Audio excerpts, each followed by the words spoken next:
Fate, Souls and Singularities by Mundatorem Chapter 75–76. Chapter 75, He Comes Back Again and Again. Heracles swung the axe sword through the air, slamming it into Mash's shield and sending her skating away from him. The berserker swept the sword back across his body in the opposite direction and struck Sanora's spear as she tried to strike his arm. The weapon caught the spear under the cross guard and wrenched the lancer into the air in a ragdoll fashion. Growling, Heracles swayed to one side as another barrage of projectiles slammed into his body. Arrows and cannonballs alike shattered against his skin as he swerved to face the group, leaning forwards and opening his mouth to release another roar.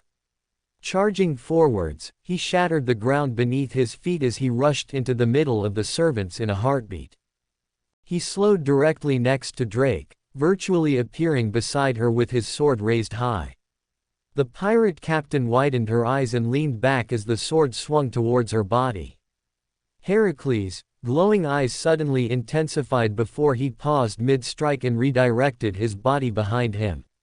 The sword swung upwards and collided with another projectile from Archer, sending the weapon skywards and into a colossal explosion. The tanned servant clicked his tongue before he started to backpedal as Heracles' full attention fell onto him. The demigod growled and threw himself towards the archer, swinging wildly and ripping through his surroundings as he approached. Archer's hands flashed before Kancho and Bakuya formed in each other them.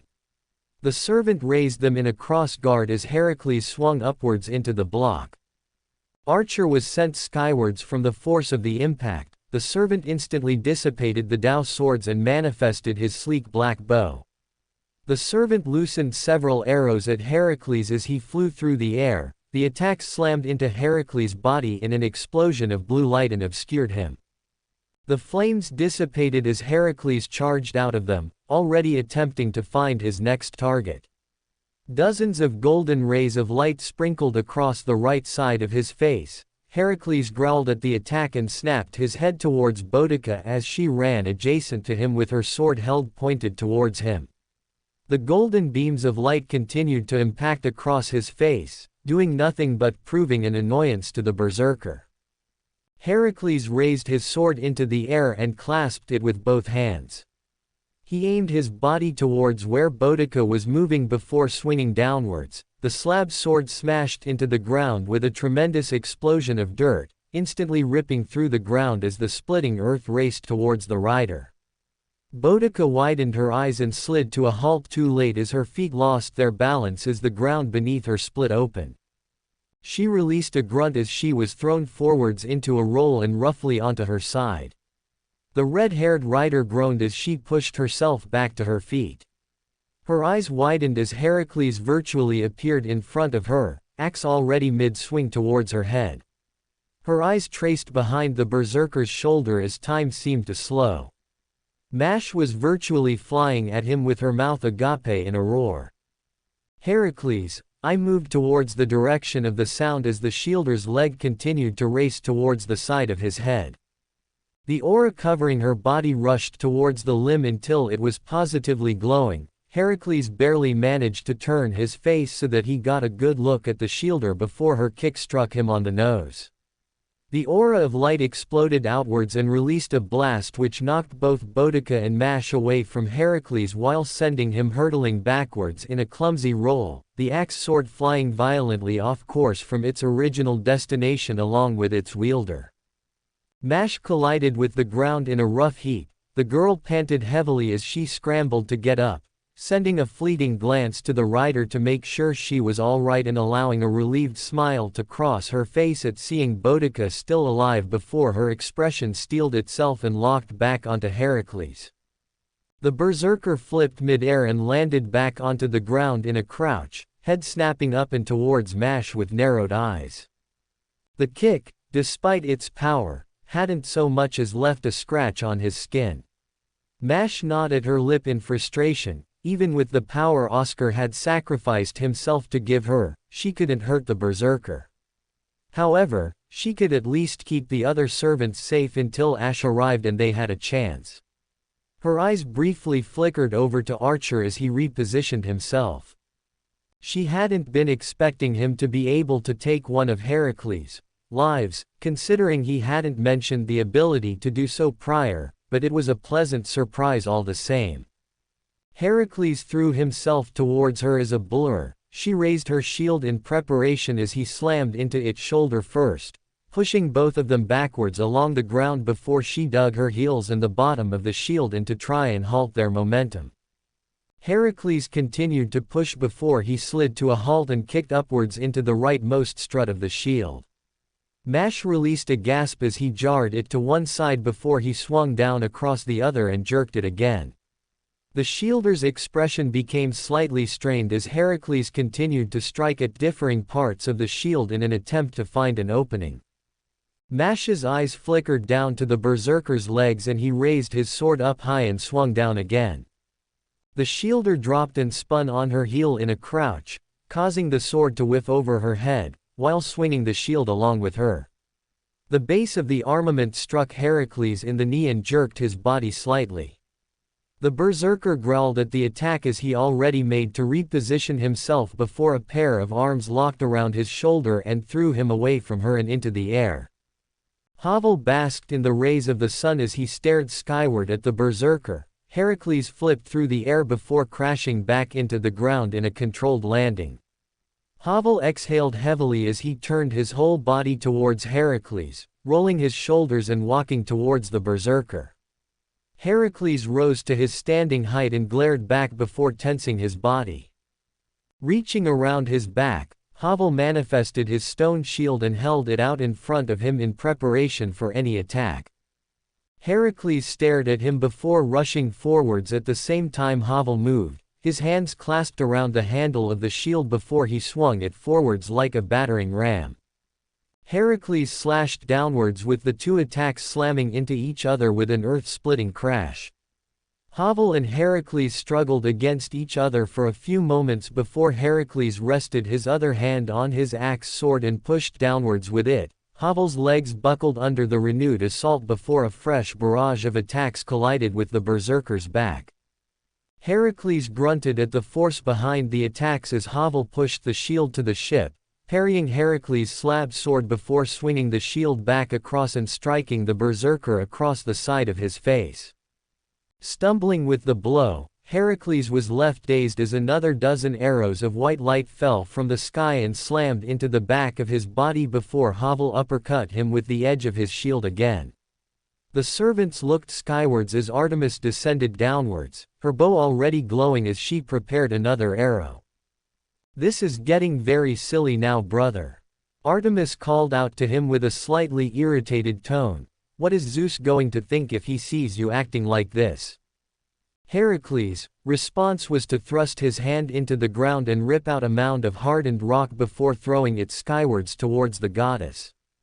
Artemis let out a startled gasp as she ducked lower just underneath the boulder as it disappeared into the distance before flashing Heracles with an aggrieved expression. "Hey! That could have hit me. That's why he threw it, dear." Orion shouted out with a slightly impatient tone. "He's not exactly in the best place right now." "That's no reason to be rude." Artemis frowned at the berserker. "We're going to have words if you're ever summoned again." "Worry about it later," Orion commented. "For now, just keep shooting him." Heracles spun around like a whirlwind as he ducked and weaved between the fresh barrage of attacks. Even Atalanta was beginning to have some difficulty in hitting him as he either blocked or avoided her arrows entirely. The huntress grit her teeth as she tracked his movements before pulling back her bow and loosening another two arrows towards the berserker. Heracles spun around and slammed his weapon into the ground, kicking up a wall of dirt before he pulled his slab sword back like a bat and swung it forwards and into the debris, sending buckshots of shrapnel into the thick of the servants and barreling them over. Sanora ducked under a large piece of flying rock only for another one to strike her in the helmet with a metallic thud. David was similarly sent flying with the wave of debris which struck him. Heracles let out a roar before a flash of light entered his field of vision. His entire body swung towards the direction of the light as Ash came charging out of the thick forest with a cross spear in hand. The design of the weapon was an exact match to that held by Sanora, and yet the quality between the two weapons was akin to night and day as the saber charged in with the spear sparking with golden lightning. Heracles roared as he swung towards Ash. The saber slid underneath the strike and narrowly avoided losing his head before thrusting it forwards and catching the berserker just under his kneecap.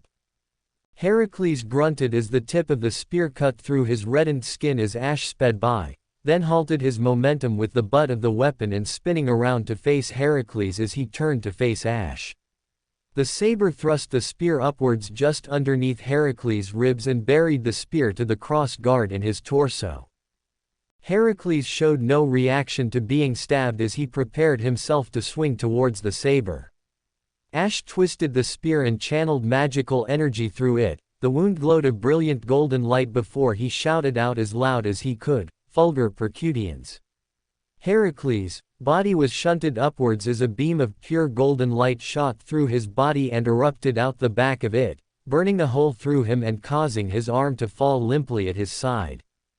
Ash wasted no time in scanning his surroundings before he locked onto the slight shift in the leaves and recognized one of the pitfall traps. The saber ripped the spear clean and roughly shoved Heracles towards the trap with as much force as he could muster. The corpse already began to steam as the fatal wound healed over as his body fell through the leaf cover and into the pit. Ash leveled the spear towards the edge of the fall and released another beam of lighting towards the edges, breaking apart the dirt and causing it to fall on top of the berserker. The undead exhaled as he leaned over, planting the spear into the ground to balance himself before he straightened himself out as best he could and turned to stare at the surrounding servants, all of whom looked back at the saber with no small amount of shock at his current condition. Except Archer and Boudica, who both looked at him as though he was an idiot.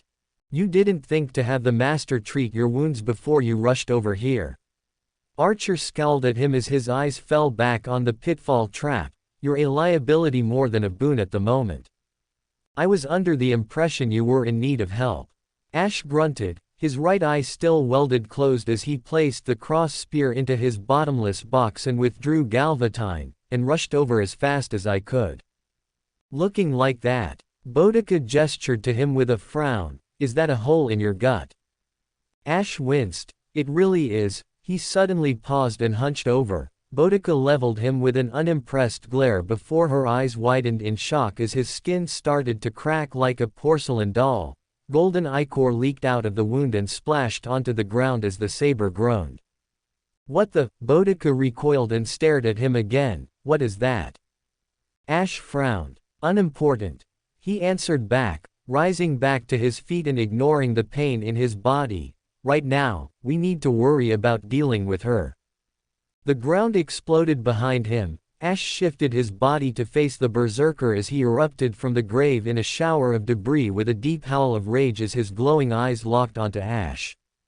The saber turned his body towards the berserker and was already mid-swing before Heracles slammed his heel into Ash's chest, booting the servant away from him and skipping across the ground before he slid to a halt.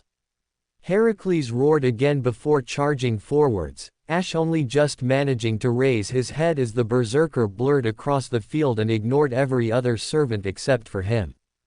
Heracles smashed into the ground like a meteor in front of Ash, kicking up another cloud of dirt and obscuring his form from everyone.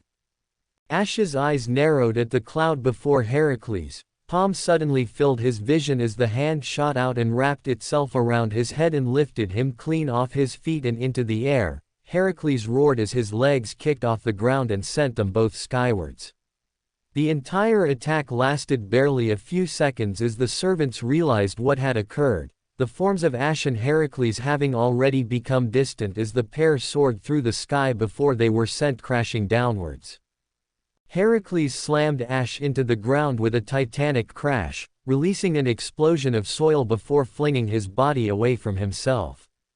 Ash righted himself mid-air as he stabbed his sword into the ground to halt his momentum. Heracles crashed into the ground behind him and swung his leg upwards, catching Ash in the back and launching him directly into the sky.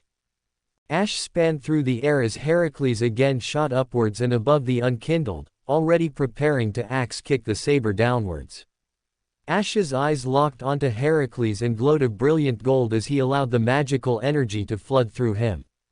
Galvatine exploded with light as he swung it across from himself and into the berserker. The holy light washed over Heracles in an explosion which obscured them both. The servants rushed through the forest towards the explosion in the air as two humanoid-shaped objects fell back down to the earth. Ash roughly crashed into the ground face first while Heracles' smoldering carcass landed a few meters away from him. The unkindled released a deep groan of pain as he slowly picked himself out of his crater, his right hand seeking the familiarity of his greatsword, his fingers searching along the ground before they touched upon the metal grip of the weapon. The hand tightly clasped it before raising it up and stabbing it into the ground. Ash's head slowly turned upwards as he stared at the burnt remains of Heracles. The eyes flashed to life as the body released a wave of power. The wounds on his torso instantly began to heal over as he grew himself back to his original shape. Ash grunted as he climbed to his feet as Heracles reached out and snatched his slab sword out of the ground. Ash once again hunched over as the power flooded through him, more cracks appearing on his skin and underneath his armor as flickers of light danced across him. The saber released a pained shout as a wave of divine power exploded forth out of him. Sparks of lightning scorched along the ground and burnt away the surrounding trees as the saber stumbled back to his feet to face Heracles, breathing heavily. Heracles roared as he charged onwards, completely uncaring as to the sudden display of power, swinging his club along either side of his body and tearing up the ground around him. Ash raised Galvatine high and swung it towards the berserker as he closed in. Heracles slashed at him from the opposite side and locked blades with the undead. Ash flooded power through Galvatine and released a jet of pure magical energy through the blade, propelling the weapon forwards and up. Heracles growled as the momentum behind the beam soon forced him off his feet into the air. Ash swept the blade across, blasting through Heracles' guard and unleashing the attack directly onto him. The white beam of light slammed into the berserker and sent him shooting away from the saber. The beam carried on even as the berserker flew above it and washed over the forest, completely vaporizing the nearby trees, and sent shattered fragments of wood and dirt away in an avalanche. Ash hunched over and grunted as more sparks danced across his body. The saber moved Galvatine back towards his bottomless box before slowly pulling out another sword. This one was a pure black greatsword of intricate design, taken from the Abyss Watchers, and identical to the sword Sif used, and clasped it with both hands before taking off after Heracles. Instead opting to channel as much magical energy as he could through the sword, which caused the weapon to explode with power as its entire form became obscured in a vortex of golden light. Flickers of brilliant lightning danced across his body as he struggled forwards. Ash ignored the pain and continued to rush forwards as he traced where Heracles had been thrown. The servants continued to barrel through the forest, not that it was difficult to track them with all the devastation they left in their wake, as they followed after Ash and Heracles. The sounds of explosions and crashing left little to the imagination as to what was happening. What on earth was that stuff leaking out of him? Boudica questioned aloud with an expression torn between concern and anger. He looked like he was breaking apart. I can't comment on that part. David replied from behind her, but that power that was leaking out of him, it felt divine to me. Although it was in conflict with the rest of his body, if I were to hazard a guess.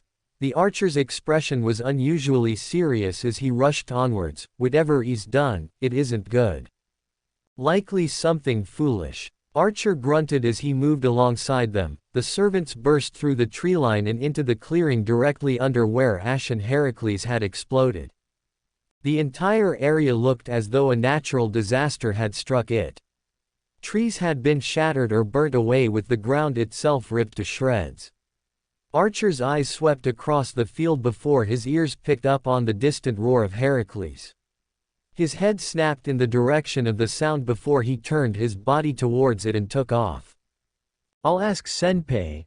Mash helpful supplied as she lagged behind them. Her expression shifted into a concentrated one before her eyes widened after a few moments. He shoved Oscar Sand's Grail into himself. She alerted the group. So what? Drake called back from the rear of the group. I did the same thing. Your Grail altered your body to house it, Archer informed her as he continued to rush on ahead. He's had no such luxury and he likely knows it. Well, shit. Ash leapt through the trees and into the clearing as Heracles came to a stop at the other side.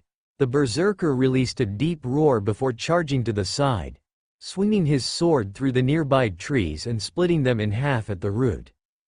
The berserker then tossed them skywards as Ash continued to close the distance before sliding to a halt. Heracles kicked off the ground into the air as he followed after the trunks. The unkindled clicked his tongue and darted towards the side as Heracles gripped the nearest tree in his left hand and coiled it back like a spear before throwing it towards the saber. Ash swung the wolf greatsword upwards and released another blast of pure light, consuming the tree entirely, as he slid to a halt. Heracles showed no reaction as he already moved to the other two trees spinning through the air. Swinging his leg back, he kicked the next one towards the saber and then punched the one after that. Ash backpedaled away from the projectiles, slashing his sword upwards and reducing the next tree to splinters. The next one came at him spinning from the punch, its form blurred as it moved through the air and slammed into the saber's gut. Ash's eyes bulged as the impact knocked the air from his body and carried him onwards through the forest. Heracles' form smashed into the ground and took off in a charge after the saber. His hand dug into the soil and ripped up a large chunk of dirt. Ash's body exploded with golden light, ripping the trunk to shreds and allowing him to slid to halt, while also tearing apart the surrounding plant life, before stumbling and rolling onto his back. Breathing heavily, Ash coughed out more of the golden liquid as pain assailed his body once again.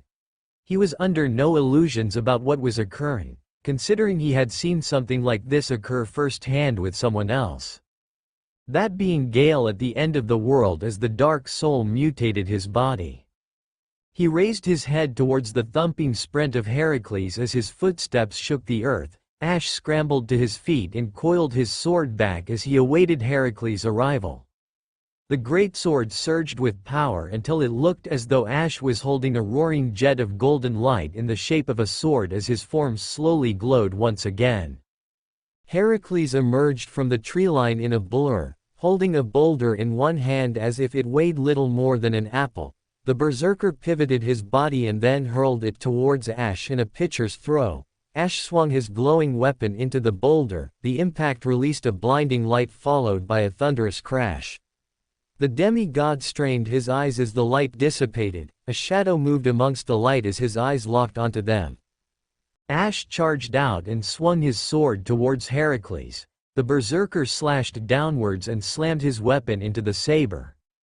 Ash buckled against Heracles' strength before light sparked around his body. Heracles' eyes briefly darted towards his opponent before Ash released a roar of pain and his body exploded with light. Heracles was blasted back by the impact. Stray bolts of lightning ripped their way from Ash's body stuck against Heracles' skin, burning away at parts of it. Heracles growled at the wounds and snapped his head up just in time to watch Ash swing his sword towards him. The blade once again flashing with brilliant light. Heracles raised his slab sword as Ash struck against his body. The weapon detonated upon impact, the explosion ripping through Heracles' body and sending it cartwheeling through the air and into the distance. Ash hobbled over as he watched Heracles vanish into the distance. More cracks danced across his face as he stared at his hands. The air around his body began to steam as more golden wisps floated from his body. Ash hunched his body over as the energy coalesced over his body. Taking a single step forwards, he focused the light over his body before he threw himself forwards. The light expelled from his body, propelling himself forwards like a rocket. The saber's feet occasionally touched against the ground to kick himself forwards. his body releasing jets of power as he charged forwards. Heracles' feet slammed into the ground. The momentum of the attack forced him to slide backwards for a dozen more meters before his head snapped towards the sound of oncoming thunder. His lip curled into a snarl as Ash's glowing figure burst out of the woods. The saber flipped through the air before swinging downwards towards Heracles. The berserker raised his slab sword as a shield as Ash slammed into him full force. The impact blasted the servant off his feet and sent them both flying backwards through the air. Growling, Heracles glared up at Ash before heaving upwards and flipped the saber over his head. Ash's momentum carried him through the air before he crashed face first into the ground. Heracles roared as he spun around to track the saber. His hand lashed out and gripped the unkindled by the ankle before swinging him through the air, pivoting his body before hurling the saber through the trees. Ash sailed like a rag doll before Heracles charged in again. His hand wrapped itself around the saber's torso before slamming him into the ground and dragging him through the dirt. Ash stared up at Heracles as the berserker continued to shove him further into the dirt, his left hand clasped around the arm pressing down into his chest. Ash's body flared as he coursed power through his sword. The blade exploded with golden light as he swung it upwards towards Heracles. "How hard can it be to find Heracles of all people?" Boudica exclaimed with a hint of irritation as she stomped her foot on the ground. The servants now all stood in the latest clearing. "He's Heracles.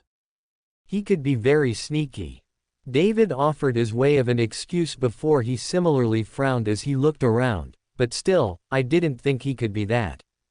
The archer was cut off when a pillar of golden light erupted from the forest, shooting upwards into the air. The servants turned their heads to stare at the light as it started to dissipate for a few moments before Atalanta wordlessly took in a full sprint towards the beam of light. Soon followed by Mash. The other servants, and Drake, watched the two sprint away before they soon followed after them. Rolling across the ground, Ash grunted before he eventually came to a halt, stabbing the wolf greatsword into the ground to halt his momentum. His head snapped upwards as Heracles' body rolled to a halt a few feet away from him. The berserker's body steamed heavily as the skin had been charred black. Breathing heavily, Ash pushed himself to his feet and coiled his sword back as the corpse glowed brightly. Heracles pushed himself upwards until he was on all fours. The berserker threw his head back and released a roar which shook the air around him, blasting upwards a cloud of dust into the sky. The ground crunched under the berserker's limbs as he rocketed forwards into the air, spinning on his heel and swinging his leg towards the saber. Ash raised the greatsword upwards as the kick connected. Ash grunted as the force knocked him off his feet and sent him spiraling through the air, spinning until he roughly crashed into the ground. Heracles rushed towards the saber and swung his fist downwards into the top of the saber's head. Ash's face bounced off the ground and into the air before Heracles swung his other fist upwards into the saber's gut and sent him hurtling up into the sky. Ash's eyes glowed before he launched his body back down towards the berserker. Heracles raised his arms as the saber slammed into him in a two-footed tackle and sent the pair sliding backwards. Heracles roared as he threw his arms wide and knocked the saber away from him and back to the ground. Ash dug himself into the ground before coiling his sword arm backwards as the blade exploded with power before thrusting it forwards in a tsunami of golden light. Heracles leapt into the air to avoid the detonation. Ash's eyes snapped up as Heracles descended towards him at incredible speeds, slamming the saber into the shoulder with a heel kick and blasting the greatsword out of his hands before his right hand latched itself around his head and smashed it into the ground. Ash let out another pained cry as lightning erupted from his body once again, the lightning intensifying to a point where it incinerated the berserker's arm to a stump and caused him to loosen his grip and stumble backwards. Ash scrambled along the ground until he gripped the sword tightly in the ground and spun towards Heracles. His skin was already steaming as the wound began to heal over before his eyes snapped to the saber. Ash raised the greatsword until it was held aloft of him as Heracles glared back, tensing his body backwards in preparation to throw himself forwards. Tomhaltuar. The weapon exploded with golden light, casting a shadow over everything and clearing the leaves off the trees as Heracles charged towards the saber, clearing the distance just as Ash swung the sword downwards. Dorcha. The weapon slashed down until it was directly in Heracles' face as the words left his mouth. Heracles already in mid-swing towards the saber's gut before the beam struck him. Light consumed the two as Heracles' form was shrouded in the attack. The beam of light continued on in its destructive path as it tore its way through the ground, glassing the surface of the earth and ripping the trees up by their roots. As the beam slowly dissipated, Ash dropped to his knees as the cracks spread across his body, trickles of light threatening to break free of his form before he fell down onto his hands, wheezing heavily as his body felt as though it was going to fall apart. Raising his left hand up as best he could, the saber charged the pyromancy before slamming it into his chest. Iron flesh already attempting to reinforce him so as to avoid instantly falling apart. His eyes flickered upwards, the attack having blasted a clear hole through the entire forest all the way towards the beach. Ash now granted a perfect view of the ocean as his vision blurred slightly. Movement in the ashen path from the burnt remains of the forest caught his eye, soon followed by a low growl as steam erupted from the clearing. A soot-covered Heracles burst from the ground, his eyes burning a brilliant glowing red as his skeletal body regrew at the seams, his arms elongating back to their original pristine shape and his hair growing itself out again. The berserker's eyes locked onto Ash as he flexed his regrown muscles, the thin layer of ash which covered him instantly being thrown clear of his body. Ash stared through blurry eyes at the berserker before he exhaled. Heaving to himself, he slowly forced his body to obey him as he used his greatsword to climb back to his feet, hobbling slightly from the injuries he had sustained. His left hand lowered itself to his gut where he had no doubt that his organs had been crushed and his ribs had been shattered. The saber coughed out another mouthful of golden liquid onto the ground before raising his head back towards Heracles. The berserker stared at him in silence before releasing a low growl, staring at him for a few moments before he slowly began to advance on the saber, his body coiled back in preparation to charge at any moment. Ash flipped his bottomless box open, numbly moving the greatsword back into his collection before his fingers loosely gripped his next weapon, slowly unveiling it and almost falling over as a result, before he stabbed it into the ground to steady himself. The saber breathed heavily as they stared at the weapon in their grasp before his eyes drifted back to Heracles, the berserker having paused mid-step as their eyes darted towards the sword in a weary fashion. The saber's expression tightened as they coursed as much power through their body as they could allow, strengthening it to the point where beams of light burst through his cracked skin as he forced himself to stand up straight, tensing his body back as he pulled the sword in his grasp to be parallel to his body and pointed directly towards Heracles. The berserker growled as their eyes snapped away from the weapon and towards the saber. The golden light dripped from Ash's body before it shifted its direction, floating away from him and towards the blackened sword in his grasp, twisting around its coiled shape and slowly darkening in color until it bathed the weapon in a deep black. The wisps of power coiled themselves around the shape of the sword in an increasing level of speed until the weapon formed a vortex of nothing around it. Even in his maddened state, Heracles could tell there was something inherently wrong with that sword. Something that seemed to scream to him in his very bones. He exhaled before he shifted his body, tensing himself as the saber stared at him with a cool expression. Even as his hands slowly chipped away and another fragment of skin dripped from his face onto the ground, his body looked as though it was burning up. David, Artemis and Hubble suddenly ground to a halt, prompting concerned looks from the surrounding servants at the expressions on the visible faces. The Greek goddess had her eyes wide. "Hey, what's wrong? Why did you stop?" Orion tapped the goddess on the top of the head. "There's something wrong. Artemis whispered out. Her expression stretched between concerned and terrified. Up ahead it's wrong, it. What do you? Orion cut himself off as he felt it as well, a cold shiver as if something were closing in around him.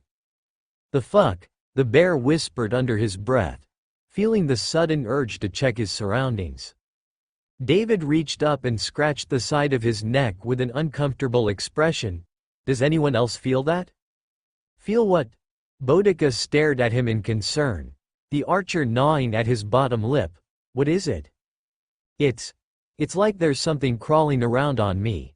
He then frowned, looking around. Did it get darker or is it just me? The other servants looked around for a few moments before they similarly noticed it.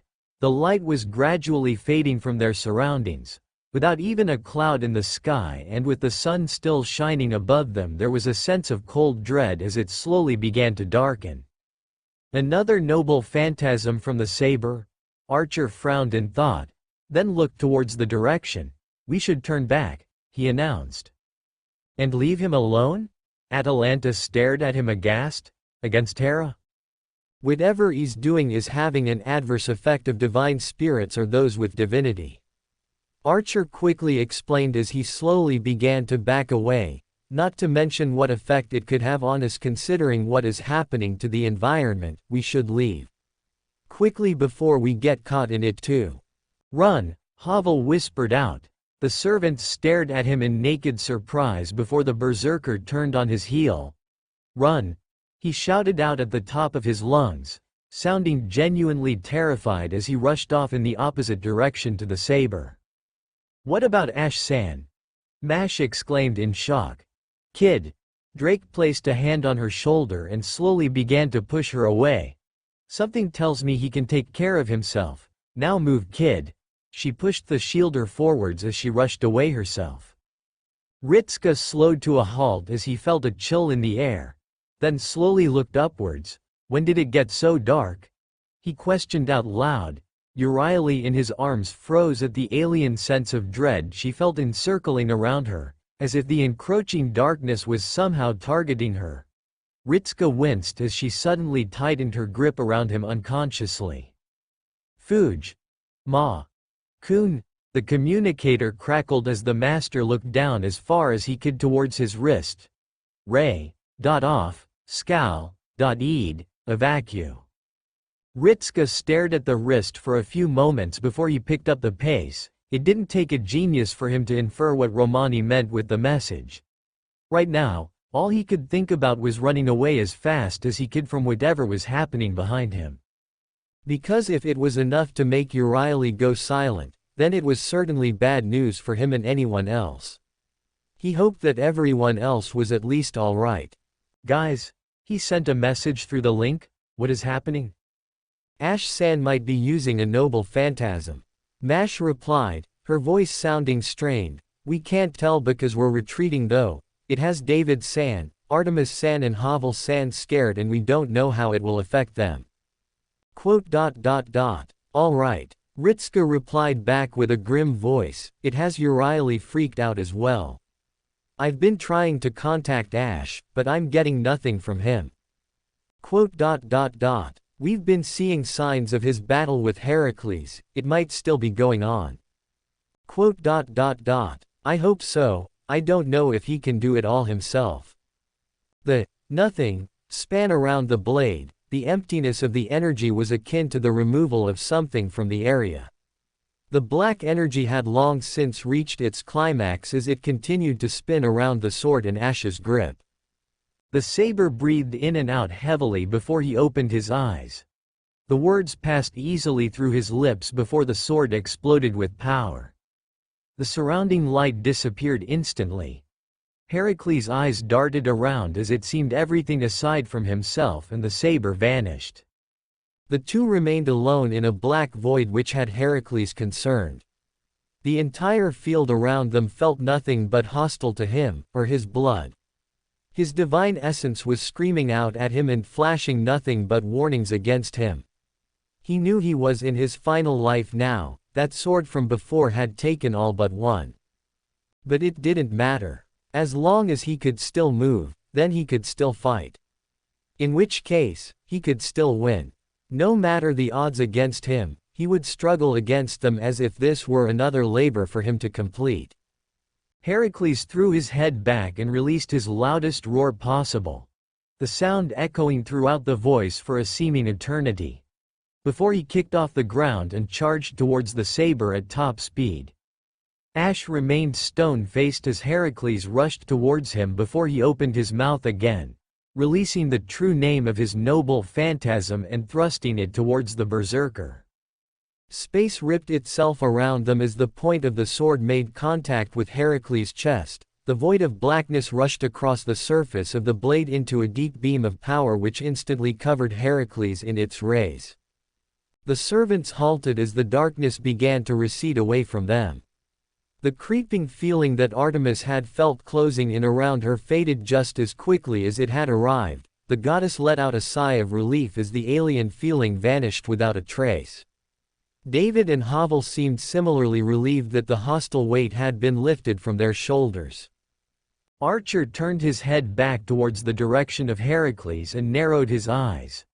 The power of that attack was nothing shy of a top-class noble phantasm, which meant it would have more than likely been able to take at least 2 of Heracles' lives or perhaps more, depending on how many times the saber had killed him with the earlier display. However, it still didn't answer as to whether or not the saber was alive. Ash. Archer's head turned towards the shielder as she jolted in surprise. Her hand instantly went to the communicator on her wrist and raised it up. The screen flashed as the worried expressions of Romani and Olga appeared, the doctor visible deflated, tension leaving his body, as he saw Mash in front of him. "Thank goodness," he exclaimed. "When the readings maxed out we lost contact with you and—" "Doctor." Mash cut him off quickly. "What happened?"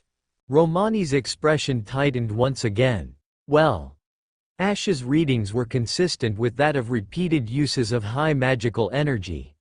No surprise given he thrust a Holy Grail into himself. But then in that last attack the readings flatlined." Mash's expression turned horrified. "He's— No, Romani quickly assured her, "he didn't die. I mean, they maxed out. Whatever he did. He maxed out the gauge which registers his spirit origin." Then there were the readings. The doctor trailed off, looking over his shoulder towards the director. The woman was biting her thumb before she stared down at Mash. "We can't read his spirit origin anymore. However, there's no sign that he's dead either. The mana drain is still active, so he's still linked with Chaldea and Fujimaru, but," she shrugged, biting her lower lip. "He's just," she growled under her breath, "a complete imbecile." Then, Mash's expression turned crestfallen. We can't tell." Romani shrugged. "You'll have to investigate." "Let's go then," Boudica announced, spinning on her heel and marching back the way they came without so much as a second thought. Archer watched her march past him before he turned his head to stare at the other servants. The rider then paused and looked over her shoulder. "Well?" She snapped at them impatiently before turning away and continuing on her path. "You heard her," David chuckled, although it lacked his usual brevity, before he soon started to walk after the queen. "Let's get going then." Drake watched David leave before she grumbled to herself under her breath. "I'm not drunk enough for this." The woman groaned, her hand moving up to cradle her forehead as she soon began to trudge after the duo. "I'm going to. Wait. Here," Artemis announced, still looking slightly nervous, her eyes flickering around her. Just to be safe." "I'll wait with you," Sanora commented, moving to stand just opposite the goddess. Artemis sent her a slightly grateful look before her features schooled themselves.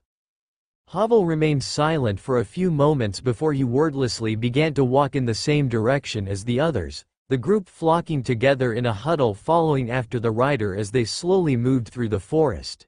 Their bodies tensed as they prepared for any further signs of conflict.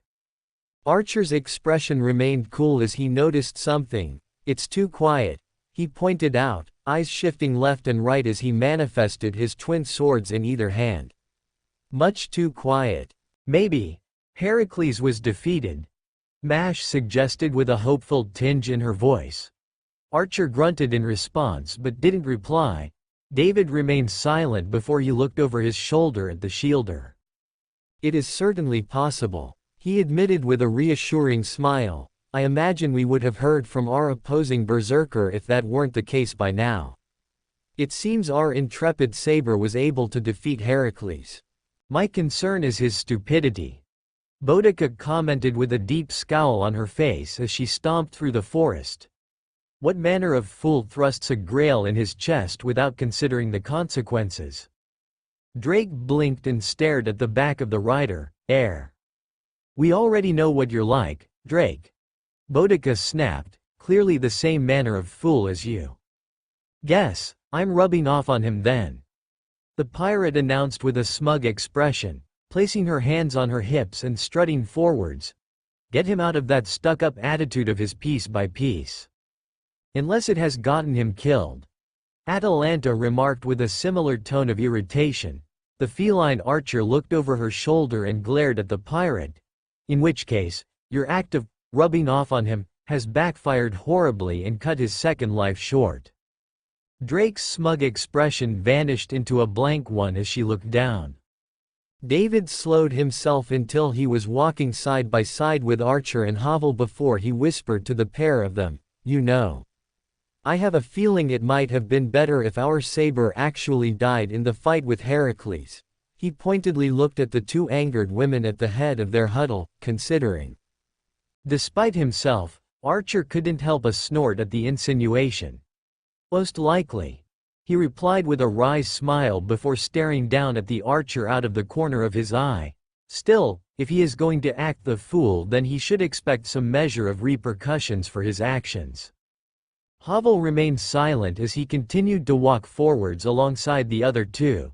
David eventually turned towards him with a serious expression. Speaking off.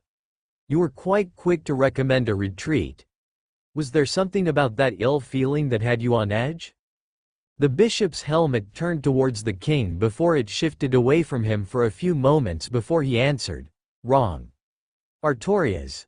Described. New. Londo. The berserker shifted. Before. I was exiled. He paused and looked down at David. Said. It felt cold. Like bugs crawling over you. Does bad things to lords. David's expression tightened. Then it is anti-divine. I suppose that explains the reactions of myself, you and Artemis then, he reasoned, cupping his chin, considering we all have divinity in some form or another. Don't know if same. Havel shrugged, wasn't going to stick around.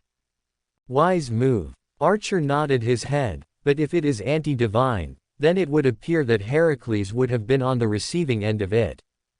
David cringed. That sounds unfortunate then. Although, perhaps it means he has killed Heracles with it. He hummed in response as he looked ahead of himself. Boudica passed through the tree line and abruptly came to a halt. He frowned at the sudden reaction before he sped up to join her. The others moved in behind him before they all emerged from the trees and into the open before slowing to a halt. Archer's eyes swept across the area. The entire location was nothing but dirt, not a single sign that there had ever been vegetation in any capacity at all.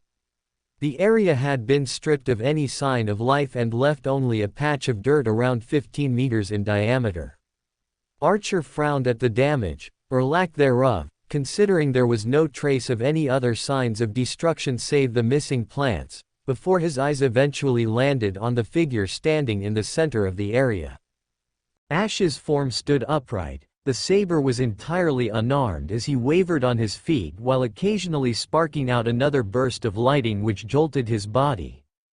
Ash's right hand moved towards his chest before it wrapped itself around something and gradually pulled itself away from his body. The golden basin which Oscar had wielded was pried from his torso and into the open. Ash visibly slumped as the Grail was removed from his body. The saber moved the golden bowl back towards his bombless box before he used his left hand to flick the lid open and place the Grail back where it had come from. The task complete. The saber wobbled on his feet before he dropped to his knee and slumped face first into the dirt. Ash-san. Mash rushed in first, moving towards the saber as he lay in the soil. Sliding to a halt, she flipped the saber over and gaped at the cracks in his skin. Archer clicked his tongue and moved in after the shielder towards the saber servants and stared down at his body before grimacing. It looked as though the saber had been set fire to. His skin was cracked and shredded, to say nothing of his previous wounds, which had only looked as though they had been made worse. The left eye slowly cracked itself open before it flickered around, eventually locking onto Mash and Archer. Is he dead? Archer guessed, then looked around for a few moments.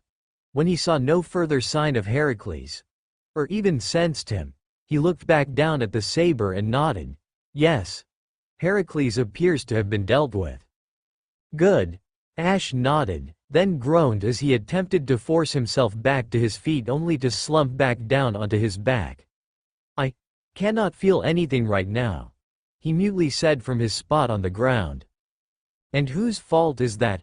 Boudica snapped at him as she stomped towards the saber and glared down at his prone body. If you weren't so injured, she threatened before she leaned down and scooped the saber up. We're getting you back to Master, then we can see about dealing with the rest of the Argonauts. I am not that injured, Ash argued back, rather weakly. Frankly, it is a minor miracle you're still alive, Romani announced the moment they set up communications with Chaldea.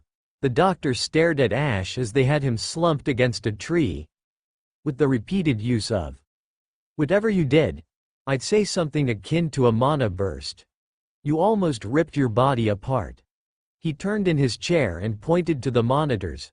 Your spirit origin signal is still scrambled as is. For the moment we can't actually confirm a lock on you. Ritska looked away from Ash and towards Romani, then frowned. What does that mean? It means we can't reshift him out of there, the doctor replied, then pursed his lips, looking at Ash for a few moments as if scanning him. And I wouldn't recommend spirit form either. With how damaged his body is, it could be difficult for him to reform. Ash stared at Roman through his left eye before he looked down at his bottomless box. Get a divine blessing, he breathed out. It will heal the worst of my injuries. All right.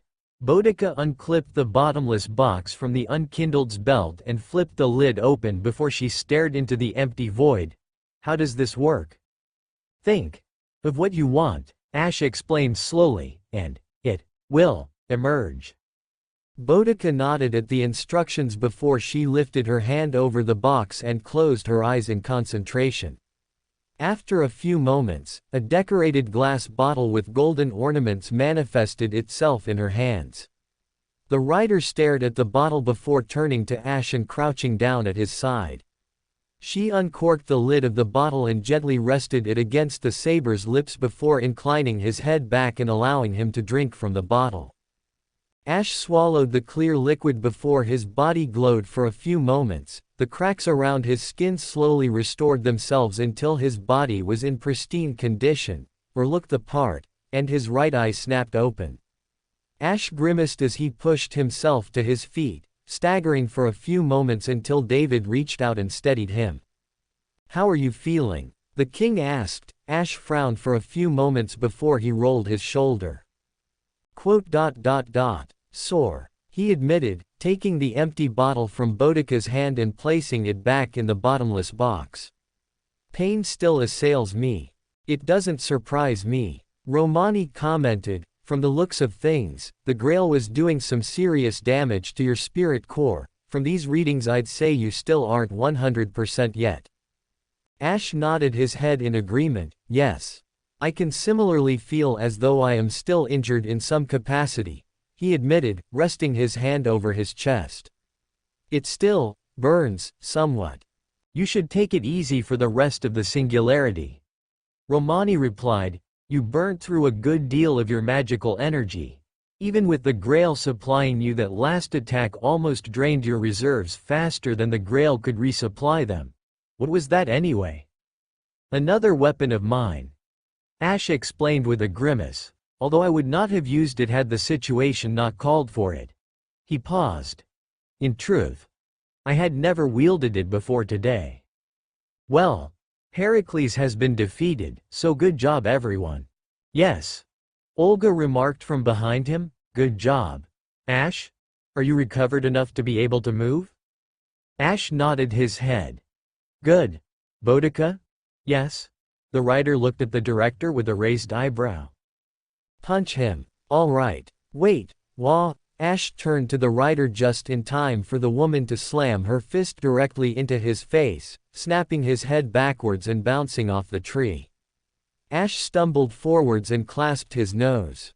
"Why?" he asked in a quiet and very confused voice. Atalanta's expression looked torn between berating the writer or following suit and punching the saber. "You were an idiot," Boudica replied with a shrug. "You act like an idiot, you get punched." "It worked though." Ash tried to argue back. Boudica stared at him with a raised eyebrow before slowly raising her arm again. All right. Ritska stepped in before she had the chance to hit him again, waving his hands to try and talk the writer down. "Ash is all right and Heracles is defeated. Right now, that's all that matters." He looked around, agreed.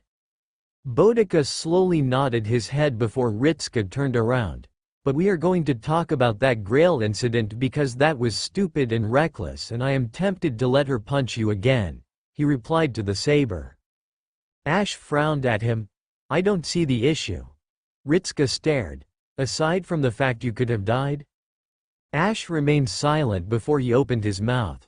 "If you say you still don't see the issue, I will let Boudica punch you again." Ritska raised his finger in warning and pointed it towards Ash. The saber slowly closed his mouth. The master stared at him for a few more moments before he exhaled and looked around. "All right. So all we have left to deal with is Jason, Medea and Rendell, right?" "Yep." Romani nodded his head, moving back to the screen. "They're currently off the east coast of the island about a few hundred meters out. If you go to the Golden Hind, you should be able to sail around the island and meet up with them." "Good." David nodded his head. "Perhaps we might also get some answers as to who in their right mind would think that sacrificing a goddess to the Ark was a good idea to begin with." The man gave a confused shake of the head. "Because quite frankly, that is quite an insane scheme that was concocted." "All right. So we just take out remaining Argonauts and grab the Grail," Ritska affirmed to himself, then looked at Ash. "Also, you're on timeout for the last part. Considering you're currently injured." He then paused and looked down at the command seals on his hand. "Actually, could I just command him to heal himself?" Romani blinked. "Well, you could," the doctor replied. "But healing spells and reinforcements from a command seal are tricky things. The issue right now is Ash's magical reserves. If you used a command seal to empower him, it would be like a sugar rush, but when the effect wore off, he trailed off. With his current reserves so low, it would make him virtually useless in combat." Ash remained silent as they talked around him before he spoke up. "I could use a bow?" he suggested. "Or he could use a bow." Romani shrugged. "But I'd encourage him to play it safe." "I am not that grievously wounded," Ash argued, flexing his hands and rolling his arms. "I can still move." "We're not debating this." Ritska pointed at him. "If you're going to help, you're going to use a bow." The saber remained silent, then nodded his head in agreement. "Right." Ritska exhaled. "Let's wrap this singularity up and head home." "And big mana burst time, and his body is currently damaged even with the divine blessing drink. So it's bad. Also, he used a mystery weapon which set the divine servants on edge." "What is it?" "Who knows?" "Well, I do. But none of you will until it gets revealed again later." This was more for dramatic effect. but I can reveal the Wolf Knight Greatsword stats. Wolf Knight Greatsword. A passive ability to deal extra damage to creatures of the abyss. Tomhaltuar Dorcha. A++, anti-unit, anti-army. Max target. 800. Max range. 1 to 50. In its single target attack, the blade is overcoated with light said to banish away the dark and slashed into the target, releasing an explosion of anti-army caliber into a single area. In its anti-army capacity, it can unleash a wave of destruction upon a target. Welcome to Fanfic Audiobook, your go-to place for immersive audiobooks. If you enjoy the content, don't forget to like the video and subscribe to our channel for more amazing stories. Chapter 76. Time of Drift. The repeated tapping of wood as Jason drummed his fingers along the side of the Argo was the only sound to be heard upon the ship. The blonde servant held a heavy frown on his face, which was a mix of impatience and concern. The man continued to stare out across the sea towards the island before he exhaled through his teeth. "What is taking him so long?" he grumbled under his breath, shaking his head in annoyance and moving his other hand to rest against his cheek. "I hope he didn't lose it again. It's such a hassle to try and calm him down when he acts out of line like that." His eyes shifted away from the island and towards Medea, where his frown worsened. "What is the matter with you?" Medea didn't answer him. The girl was still staring at the island with her pupils dilated, her skin somewhat ashen. "Oi!" Jason called out to her, snapping his fingers and jolting her out of her trance. "What is the matter with you?" I apologize, Lord Jason." She bowed her head quickly as she turned to face him, her eyes still darting to the island as she slowly raised herself. It is just that. I believe someone deployed a powerful noble phantasm just now and she trailed off, biting her lower lip. Jason scoffed in response. "Don't tell me that it has you frightened?" The blonde waved his hand dismissively. "It means nothing. Heracles will get the goddess, bring her back, and then we will claim the Ark." His expression morphed into a wide grin. "And I will claim my destiny." "Indeed," Medea agreed easily, her face returning to its usual calm demeanor with a hint of worry flashing through her eyes as they darted back to the island. The caster wet her lips slightly as she continued to scan the island. Even from the distance they were at, she could feel the very moment that someone had deployed the attack. It was difficult not to. The power the attack had held, even at a distant setting, felt as though it attacked the very texture of the planet itself for a brief moment. She was under no illusions that it was something which belonged to one of the other servants. With Heracles still missing despite having left some time ago, and the evidence of his conflict with someone, if the explosions and flashes of light were any indication, and still not returned, then it was likely he had been on the receiving end of the attack. Which left no doubt in her mind that he was dead. Something of that power would have taken multiple lives. Although whether or not Jason would believe her hypothesis was an entirely different issue altogether, if nothing else he had complete faith in Heracles' abilities even as a berserker. However, it mattered little if that were the case. With the Grail in her possession, then she could still enact her backup plan easily enough. Rendell had remained silent with his eyes focused entirely on the occasional flashes of light followed by the singular explosion on the far side of the island. It was certainly a sight to behold, and the dead silence which had followed likely meant Heracles had failed. A frown worked its way onto his face. It also meant that Cenis had failed as well. Her reliance on her divine blessings and her overconfidence likely played a hand in that. If there was one thing that life in Lordran and Balder had taught him, it was that overconfidence would get you killed quickly. An unfortunate lesson he had not truly taken to heart until his doomed venture into Sen's fortress. His old failings aside, he was more concerned with what their plan would be now. He had no doubt in his mind that if both Heracles and Cenis were dead, then the Chaldeans would be coming for them next. His eyes drifted over to Jason, the young man still impatiently tapping away at the deck of his ship. Despite it all, Rendell did see some slivers of potential in the young man.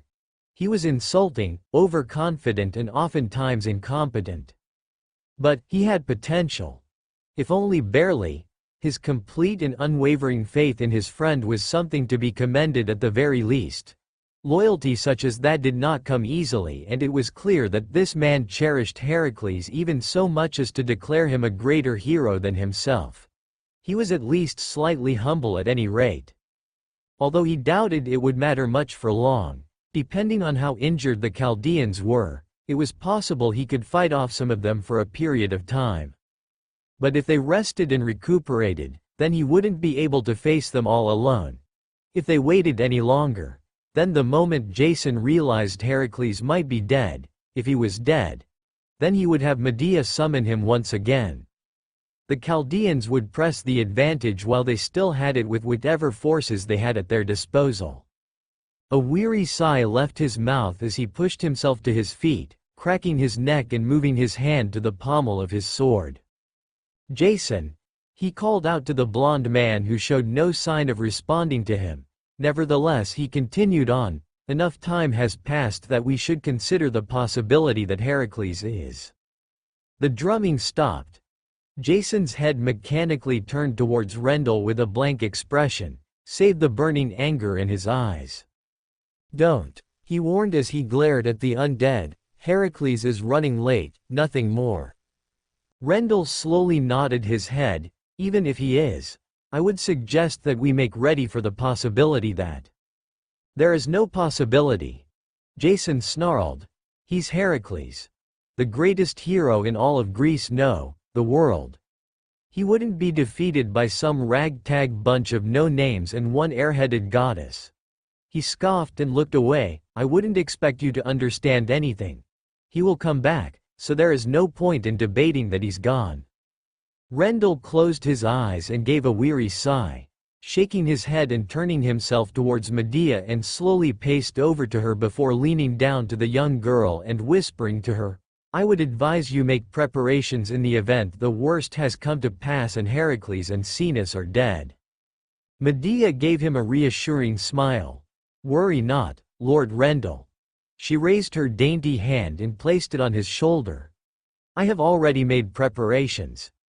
If the Chaldeans have bested Lord Heracles, then we shall be more than ready for them." Rendell stared at her with a slight gaze of suspicion before he nodded his head. She was aware of something, but hadn't deigned to inform him. It was her right as his master, he supposed. In his current capacity, he was a knight rather than a king, so it was not his place to be made aware of every detail of the plan. Still, it did concern him somewhat that he wasn't made entirely aware of everything that was occurring. Rendell moved towards the bow of the ship. Resting his hands on the railings, he stared out across the horizon and towards the eastern side of the island. His eyes narrowed as the form of the opposing ship crested from around the edge, limping along at a much slower pace than previously. Likely because they were relying on natural air power rather than whatever the unkindled had done. Although they would be upon them in moments. His hand rested comfortably upon his scabbard before moving up towards the grip of the sword and tightly grasping it. "They approach," he announced out loud to the others on board. Jason snapped his head to the man and then looked out across the ocean towards the Golden Hind. His eyes widened as his head tilted in an obvious display of confusion. What?" he stuttered, moving to the bow of the ship and pushing Rendell aside. "That's not. Where's Heracles?" he asked in a quiet tone of voice. He should have been, but how could they? His whispers were slightly broken as he looked down at the surface of the water. He couldn't have. Rendell stared at the blond man, raising his hand to place on his shoulder before he stopped just shy of touching him. Biting his lower lip, Rendell slowly withdrew the limb and allowed it to hang by his side. Turning away from the man, he moved towards Medea and nodded to her. The caster nodded back as she sported a more serious expression than before, already weaving her spells and crafting her dragon-tooth familiars. "The Argo is in sight now," Ritska announced as he lowered the binoculars from him. then handed them back to Ash with a grateful smile before he turned back to the others. I propose an arrow barrage from afar to try and weaken them. He winced. Unfortunately, noble phantasms are a bit of an issue at the moment because of. He nodded towards Ash in a meaningful manner. That and we need answers. David nodded. The sacrifice of a god to the Ark produces a very niche result and ordinarily, no one would even consider it as an option. Someone apparently knows their stuff. I would also like to be informed as to who actually wanted to sacrifice me like some common animal. Euryale remarked with a hint of irritation in her voice. And we are certain it is not Jason? Ash asked, looking around. Atalanta shook her head in response. No, Jason is a fool, but his idiocy isn't so self-destructive. She got several blank stares in return. The woman cringed before she continued on. All right, it isn't usually as self-destructive as this particular instance. She explained further, he wouldn't do anything that would jeopardize his own life or ambitions. So he is an easily manipulated fool, Sanora suggested with a tilt of her head, looking around at the others before her attention fell back onto Atalanta, right? Yes. Atalanta affirmed instantly. He's an idiot, but he is at his most dangerous as a cornered animal. She frowned. It is often quite astounding how quickly he can turn a desperate situation around. Therefore, it would be best if we act with caution when dealing with him. Very well. Archer grunted in response. Atalanta subconsciously scowled at the tanned servant as he spoke up. We can discern what information we can from them. If they have any to begin with, and then take the Grail and be done with this singularity. As long as we don't get careless. Ritska warned, no one takes any more reckless decisions and we'll all get back all right. His eyes slowly turned towards Ash and narrowed. The unkindled stared back with a blank expression before he frowned. Is there an issue? Yes. Atalanta spoke up before Ritska. The boy closed his mouth as the feline archer continued on in a scolding tone of voice. The issue was your stunt against Heracles was reckless and was made worse with your self-harming use of a Holy Grail. Ash opened his mouth to speak up before the huntress raised her hand and cut him off. Your excuses aside, it means that for the time being it would be best if you did not participate in an active role. From my understanding you have a bow you may utilize. Do so and remain far from the action. Ash opened his mouth to reply before Atalanta cut him off again. That is final. The mouth closed, Atalanta gave a somewhat pleased nod at having talked the saber down. Now sit back down and allow yourself to recover. She's right. Boudica placed her hand on the saber's shoulder and slowly led him to the staircase leading to the upper deck before forcing him down to sit on the steps. You've done more than enough in this singularity. If things get desperate enough then you can step in, but there's no need to risk yourself further. Very well. Ash nodded his head slowly in response as he leaned forwards and rested his forearms on his knees. It would be foolish of me to risk further injury if none is necessary at the moment. His eyes flickered up to Boudica, but I feel it necessary to point out that I will use a bow if the situation calls for it. Boudica and Atalanta stared at him with mildly strained expressions before they looked at each other and reached a silent decision before looking back at Ash. All right then. Boudica shrugged, crossing her arms in front of her. Like I said, if it gets desperate enough, there isn't anything we can do to stop you. Ash gave a single hum in response before staring around the deck of the ship and finding the eyes of everyone locked onto him with varying degrees of amusement. What? Nothing.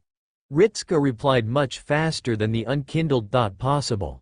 The master's eyes swept across the other servants before they fell onto Ash and his lip rolled in and he shook his head at the shielder, looking as though he was trying to withhold his laughter, who stared back with a confused expression. Isn't little Atalanta so caring, darling? Artemis cooed as she stared at the archer, the feline woman fidgeting uncomfortably at the starry-eyed look the goddess was giving her. It's wonderful. Yeah.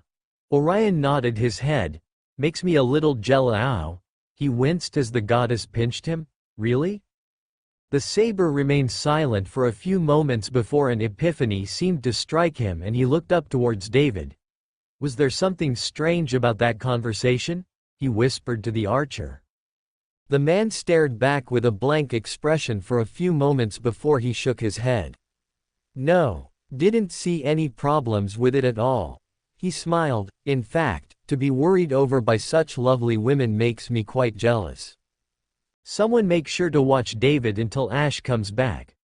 Romani quickly alerted everyone through the communicator. I am quite worried about his health as of this moment. David blinked in surprise and turned to the doctor. Why? What's the issue? Romani stared back at the man in open disbelief for a few moments before he opened his mouth to reply, too slow to actually speak before Drake interrupted him. Hate to break up the conversation, Drake commented as she rested her hands on the wheel of the ship, because we're coming up on them now.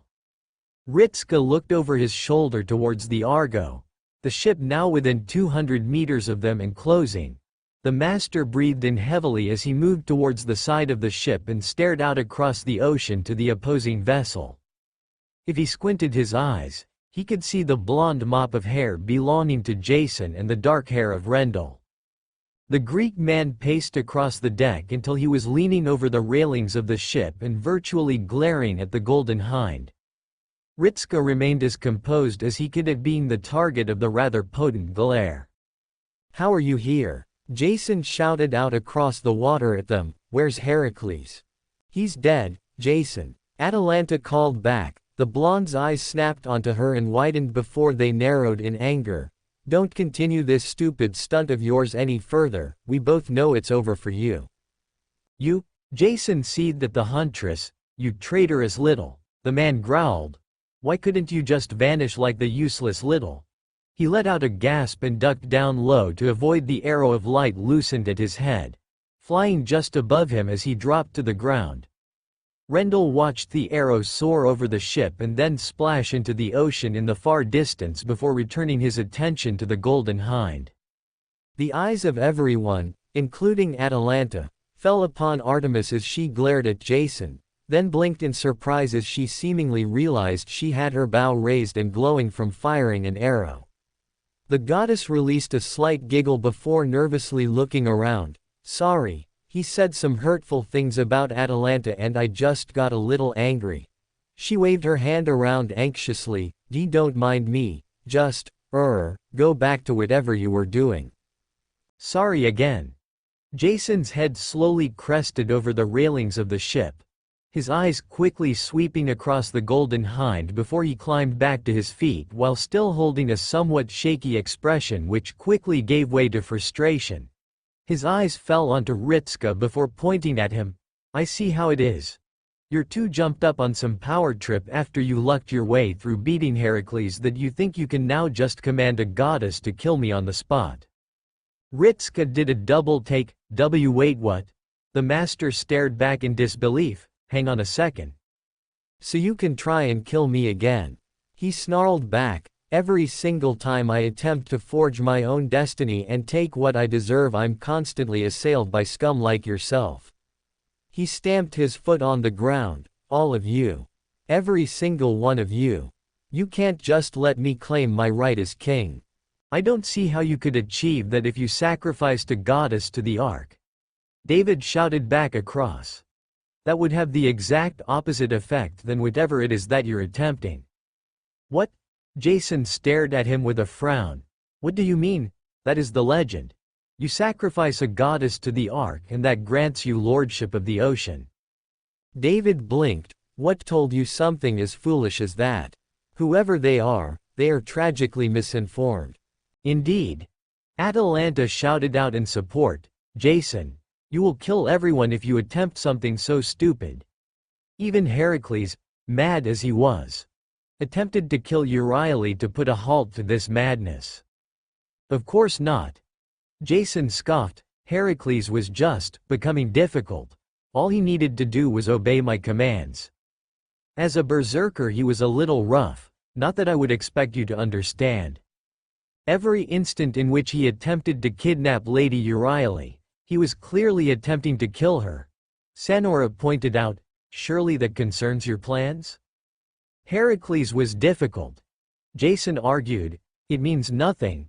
He gestured to Medea next to him, tell them. Medea remained silent, the caster still staring at the Chaldeans. Jason continued to gesture to her before he frowned, his head slowly turning towards the caster. Medea. Tell them about the legend. Atalanta slowly turned her head to the purple-haired caster and blinked in confusion. Medea? What did you tell him? That if he offered a divine spirit to the Ark of the Covenant he would be granted unrivaled power. She replied casually, which is true. With the sacrifice of a divine spirit to the Ark, the entire world would be destroyed within this singularity. Her smile turned beatific, with the destruction of the world, your enemies would no longer exist.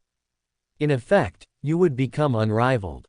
Jason stared at her in silence, his arms falling limply at his sides. What? Sorcerer, scum, Havel growled as he paced over to the front of the ship and placed his hand on the railings of the ship.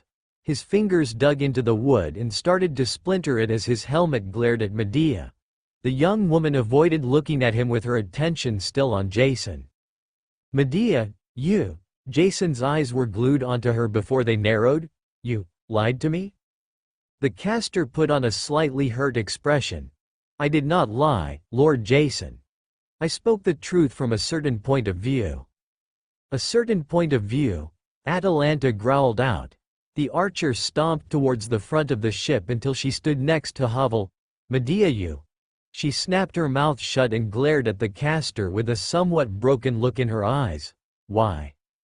Medea turned her head to stare at Atalanta with a disturbingly calm expression. The caster offered little more than a shrug in response. There was nothing else I could do. I was summoned to obey my master. He gave me the information necessary to ensure that I could move Jason in the right direction. And Caeneus?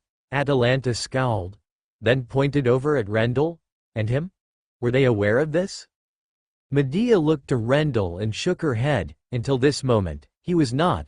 Then frowned. As for Caeneus, I cannot say. She was not summoned by me and never spoke of her master to anyone else. She stared at Rendell. What will you do now? Rendell stared at her in silence, then looked away and towards the Chaldeans with a blank expression. You have placed me in a difficult position. I either join your cause and participate in an act of utter barbarity, or I betray my own code of chivalry and strike you down and brand myself a traitor to my own ideals. The man closed his eyes and exhaled. I can only hope that I find defeat in this fight. His eyes opened. But, I will see this through. He looked down at Medea with a dullness in his eyes. Until the very end, I will serve you. She bowed her head at him. Thank you, I understand this might be difficult for you. Jason stared between the two of them with a growing expression of rage before it exploded. You. Archer scoffed and shook his head. The amazing things that duty and honor will allow. He held out his hand and manifested his sleek black bow. Let us be done with this quickly then. Jason beat him to it, instantly grasping his sword and rushing towards Medea. The witch stared up at him with a perfectly calm expression as he closed in before he was stopped a few feet from her. He stumbled, the sword falling freely from his hand and clattering against the deck of the ship. Red liquid dribbled out from between his lips as he stared down at his chest with disbelieving eyes, then slowly turned his face to stare at Rendell. The knight had swiftly unsheathed his sword and ran the servant through the heart. Exhaling, the king placed his hand on Jason's shoulder in a comforting manner before he slid the blade out, making sure to keep Jason upright as he did so. Jason's left hand grasped onto Rendell's wrist as he struggled to stand, his legs wobbling slightly as Medea approached him with the Grail in her hand. Worry not, Lord Jason. Medea gently cooed to him as she approached. I will realize your dreams. Holding the Grail next to his chest, she then forced it into the hole where he had been stabbed. Jason coughed and sputtered out as the golden light flooded across him. O Holy Grail! O ultimate vessel granting my desires! She removed her hand as Jason clasped at the wound while still choking. Manifest. Remember, you are one of the 72 demon gods. Jason screamed as his body began to steam over, his skin turned red as it started to split open. Rendell grimaced and turned to Medea, who stared back at him before nodding her head towards the edge of the ship.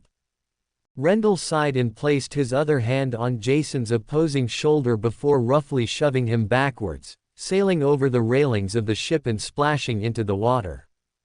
The entire crew complement of the Golden Hind stared at the bubbling water before their eyes slowly shifted back to Medea and Rendell, the former still wearing her calm smile despite the specks of blood upon her cheeks from Jason's rather violent end. Atalanta's expression was still one of complete shock at the casual nature she had killed Jason. The Huntress would have been among the first to call Jason out on his behavior and what he was as a person, but even she would admit that had been far too grisly a fate than he deserved. Archer frowned as he stared at the water and then back at the witch. He swiftly loosened an arrow at the caster. Rendell stepped forwards in a blur of movement and parried the arrow away from him, staring at the archer for a few moments before his eyes scanned the rest of the Golden Hind. That was fucking sick. Drake grimaced in disgust, then pointed at Medea. What the hell was that supposed to be? Medea took a single step backwards. A summoning spell.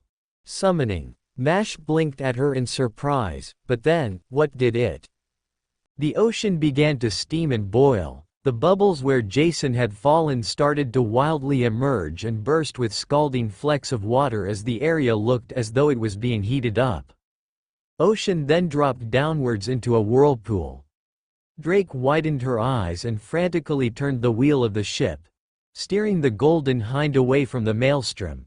The Argo remained stationary as if held in place by some invisible force, the ship not even buckling as the whirlpool expanded and ordinarily should have dragged the vessel down. The captain continued to look between the ocean and the ship as she sailed away, the other servants all rushing to the railings and staring out at the whirlpool. David stared down at the water before he looked up at Medea, his expression of genuine puzzlement. Did she say, demon god? He muttered in surprise. But, the only one who could summon those was. Pillar activation, confirmed. A deep voice reverberated through the very air. Ritska stilled as it felt as though the words passed right through his body. The master stepped away from the whirlpool as glowing light soon peeked through the surface of the water as a large shadow passed just underneath the whirlpool. Presence of heroic spirits. Confirmed. Presence of divine spirits, confirmed. Threat level. Minimal. The voice boomed again as the maelstrom soon began to rise. The shadow passing beneath the water darkened in intensity as it seemingly rushed towards the surface. The time of drifting hath come. We are of the pillars which observe time. All of the past, present and future is within our jurisdiction. The surface of the water bulged as a shape forced itself out of the ocean. The bubble remained stationary before it ripped itself open as the tentacle emerged into the sky, looming over the Golden Hind with deep purple skin which looked to be made of patchwork lumps of flesh. The tentacle was lined with glowing circular red eyes with black cross-shaped pupils moving upwards. Rows upon rows of the orbs swiveled around as they scanned their environment before they locked onto the Golden Hind as one. Pillar designation. Furnius. Rank. Marquis. The pupils contracted one by one as each eye glowed bright red and began to heat up. Ritska felt his mouth dry up.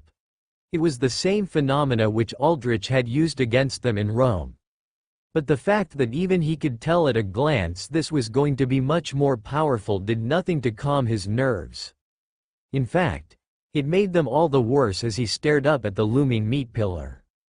Incineration rituals. Charging. Commencing incineration. The eyes flashed and Ritska's world was bathed in burning red light before darkness took hold of him. The first thing that came to him was a ringing in his ears, an endless noise which seemed to reverberate through his entire head. It was as if nothing else except for the ringing existed for him. The high-pitched sound continued on with no sign of stopping.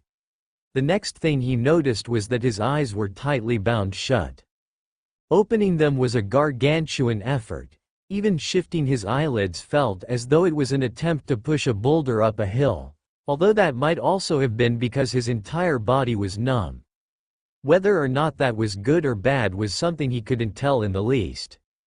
His body shifted slightly, a brief pang of confusion shot off in his head before he realized that it was a rumbling. Almost like an earthquake, but the movements were sporadic and random, often accompanied by a low thump and a flash of red managing to pierce through his closed eyes. Eventually, after what felt like an eternity, his eyelids were pried open. The first thing he noticed was that his vision was blurry. That and the blue with blurred white smears. Ah, right, the sky, he mutely understood. The sky wasn't that detailed before his vision had been reduced to blurred shapes, so it was at least easy enough to determine what he was looking at. A pained groan worked its way through his lips as he attempted to move. The effort was rewarded by a flash of pain and the sudden desire to just lie back and stare at the sky instead. He understood that he was probably on his back, although he couldn't feel much of anything at the moment, so it was difficult to tell what he was lying down on. He hoped it was the Golden Hind, but he couldn't be entirely sure. A flash of light occupied the leftmost corner of his eye, soon followed by another rumbling shake which rattled his body once again. He continued to look up before noticing the flashes continued on at random intervals. Slowly but surely, feeling returned to his body. It was, without a doubt, the worst pain he had ever felt in his entire life. His skin felt as though it was on fire, to say nothing of the piercing pain in his left side and the strange tight sensation on the right side of his face, as if someone had thrown paint over him and allowed it to harden. It was deeply uncomfortable and resulted in a deep wheezing cough erupting from him. A shadow passed over him, the blurred outline of an armored figure with lilac-colored hair with only one visible eye. That would be Mash then, although he wasn't quite sure what expression she was making. His vision was still blurry even as he tried to squint at her. The girl seemed to be shouting something at him, but all he could hear was a muffled, unintelligible noise every time she opened her mouth. Her head looked over her shoulder before she swung her entire body around, hosting her shield up and tensing her entire being. Another flash of light was accompanied by the girl staggering backwards as a burst of red energy impacted her shield and was directed either side of them, avoiding Ritska entirely before being accompanied by a much deeper muffled voice. Something roughly grabbed his shoulder, shifting his attention to whatever was grabbing him. He could at least recognize the blurry shape of David easily enough, although he wasn't quite sure where all the red covering his left side had come from. The man started to drag him away as Mash covered their retreat. As David continued to pull him, he recognized the blurred shape of Archer with his bow as he continued to fire something. He then noticed the shape of Sanora lying down on the ground. His eyes squinted slightly. She had been quite close to where he had been lying, although he was curious whether it was his vision or if she had always been that short. It almost looked like she was missing her bottom. His eyes started to clear up. The top half of the Lancer lay motionless on the ground as specks of golden light already started to peel away from her body, her form becoming transparent as it dissipated into nothingness. He stared unblinkingly at the spot where she had been before he felt the hardened part on the right side of his face slowly begin to loosen itself up, as if something were coming free of him. His eyes darted to his right side as he watched the splatters of red liquid staining his uniform similarly begin to turn golden and vanish away. His breathing intensified as he continued to be dragged away. The flashes of light became clearer to him as every little sound caused his eyes to dart towards them. The deep rumblings soon started to clear up as he realized what they were. Ritska's eyes darted up to the shadow being cast over the ship, the pillar looming over them in the distance as they sailed around. The eyes flashed before releasing a beam of energy towards them. He watched as the right light slammed into Mash a second time while another beam went high and struck Havel, the berserker being knocked over by the impact and roughly landing on his side before he scrambled back to his feet and clashed his shield. Elimination of Lancer-class servant, confirmed. Rider-class servant, crippled.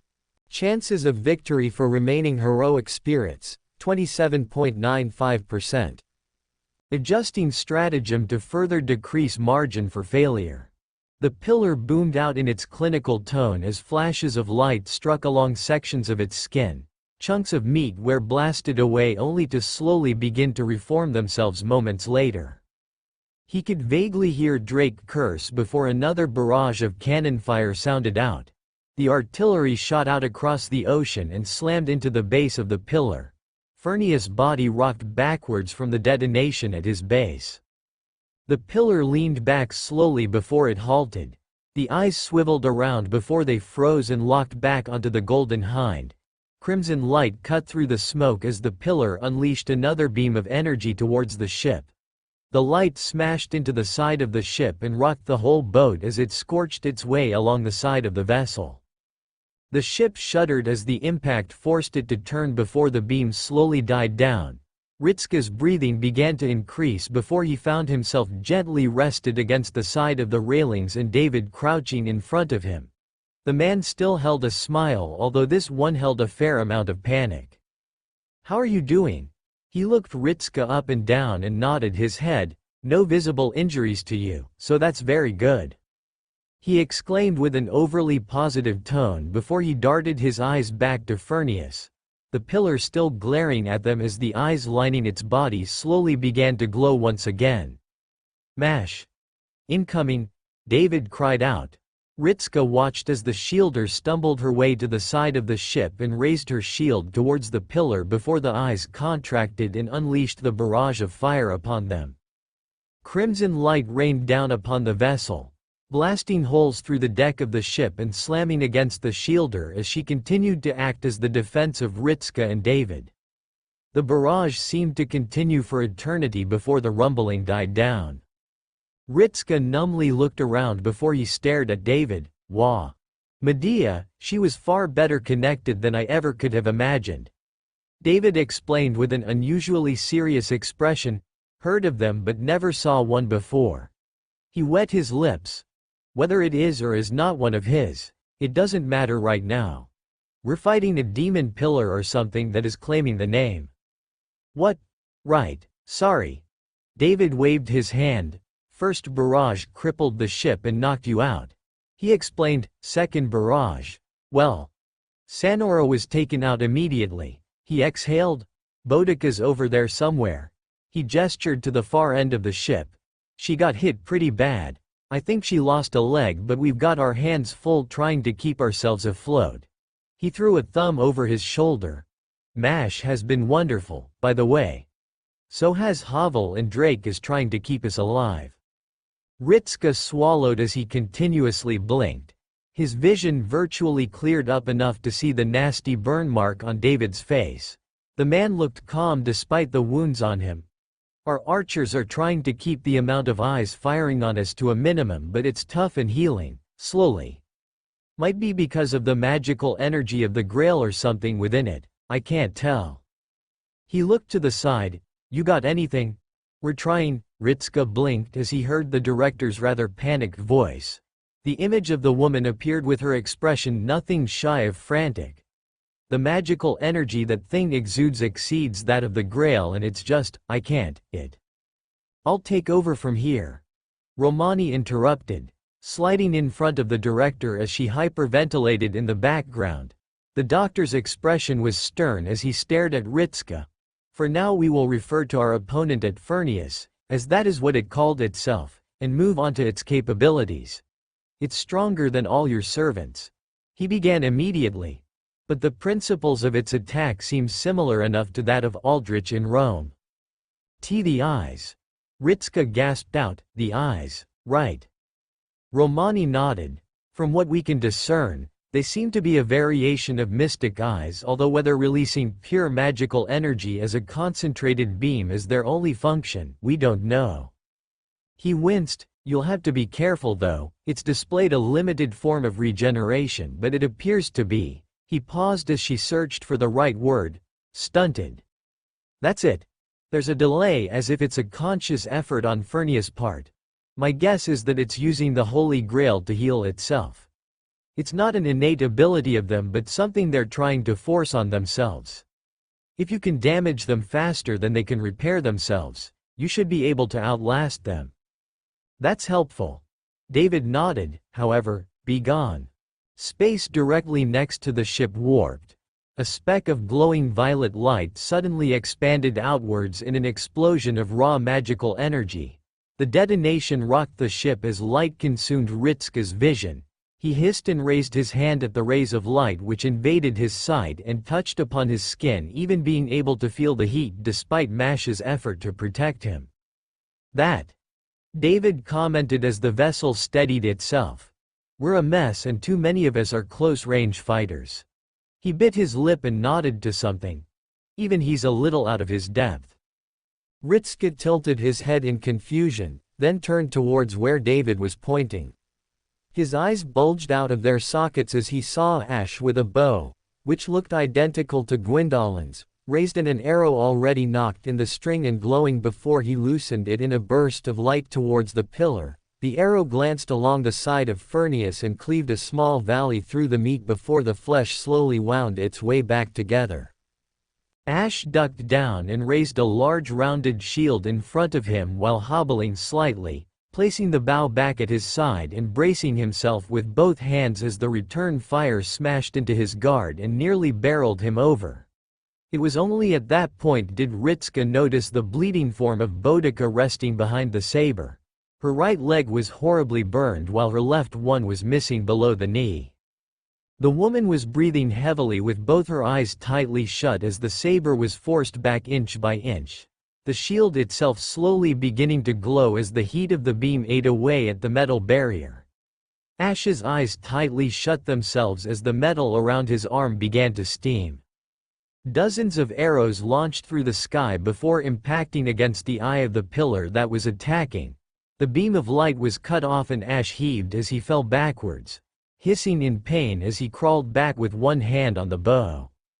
Archer continued to fire arrow after arrow at the eyes of the attacking pillar in an effort to try and remove some of its offensive capabilities. Atalanta and even Artemis had followed suit in the similar approach of attacking. Although it was quickly proving to be somewhat ineffective against Fernius, the pillar shifted itself into the oncoming fire before it twisted its body like a snake until it was curling sideways towards them.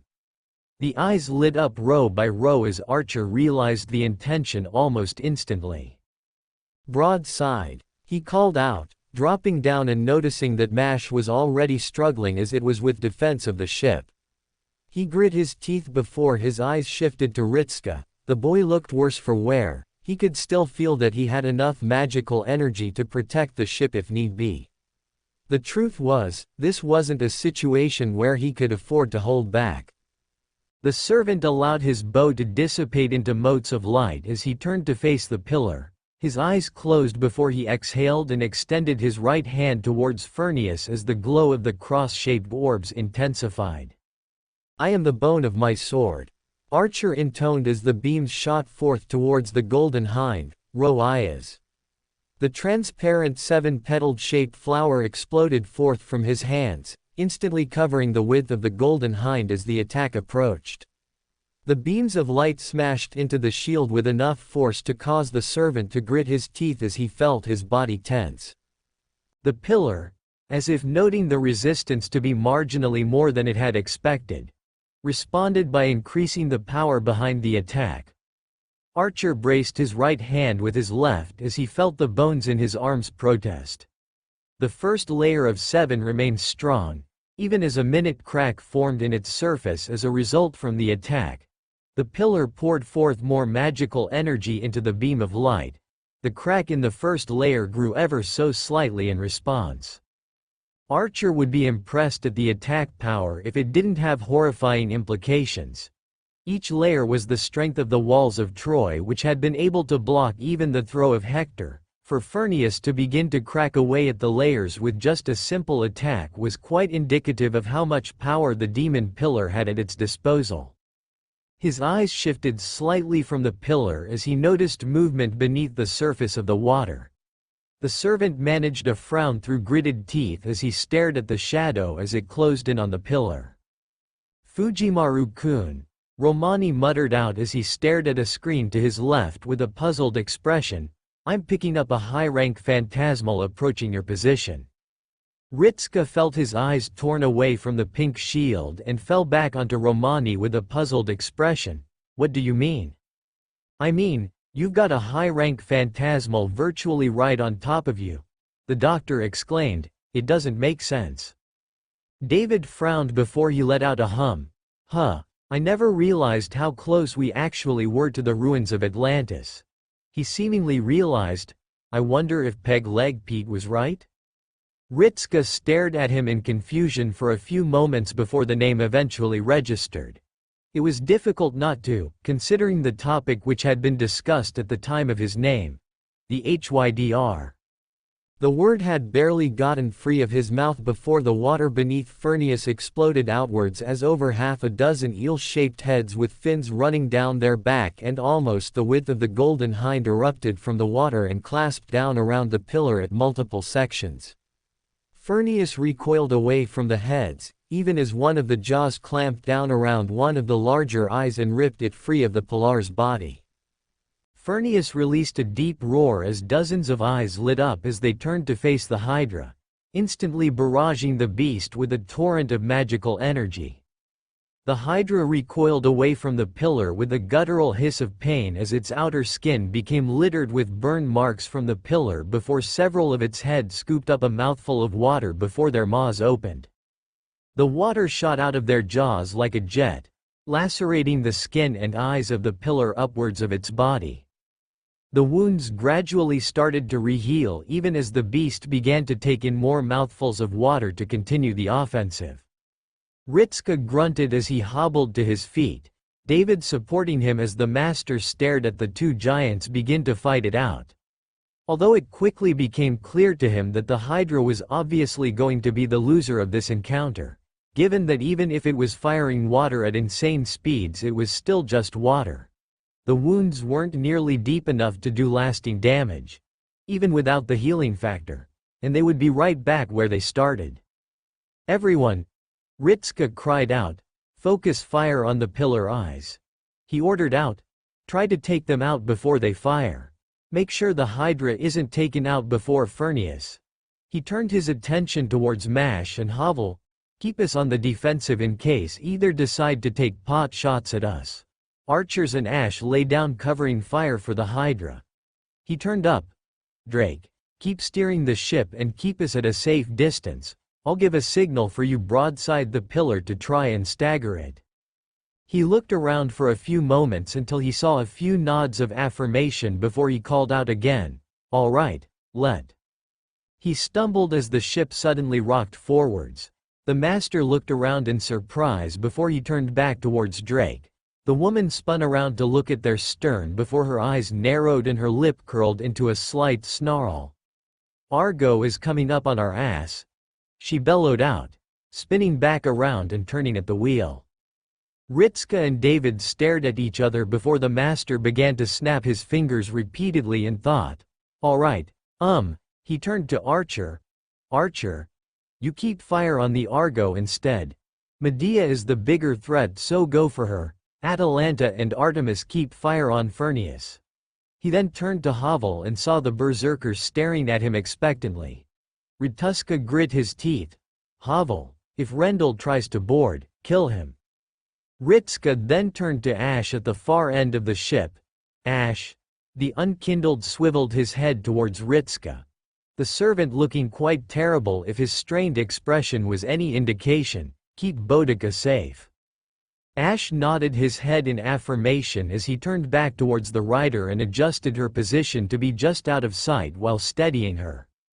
Boudica's eyes slowly cracked open as she saw the saber hunched over her and looking back at the missing leg.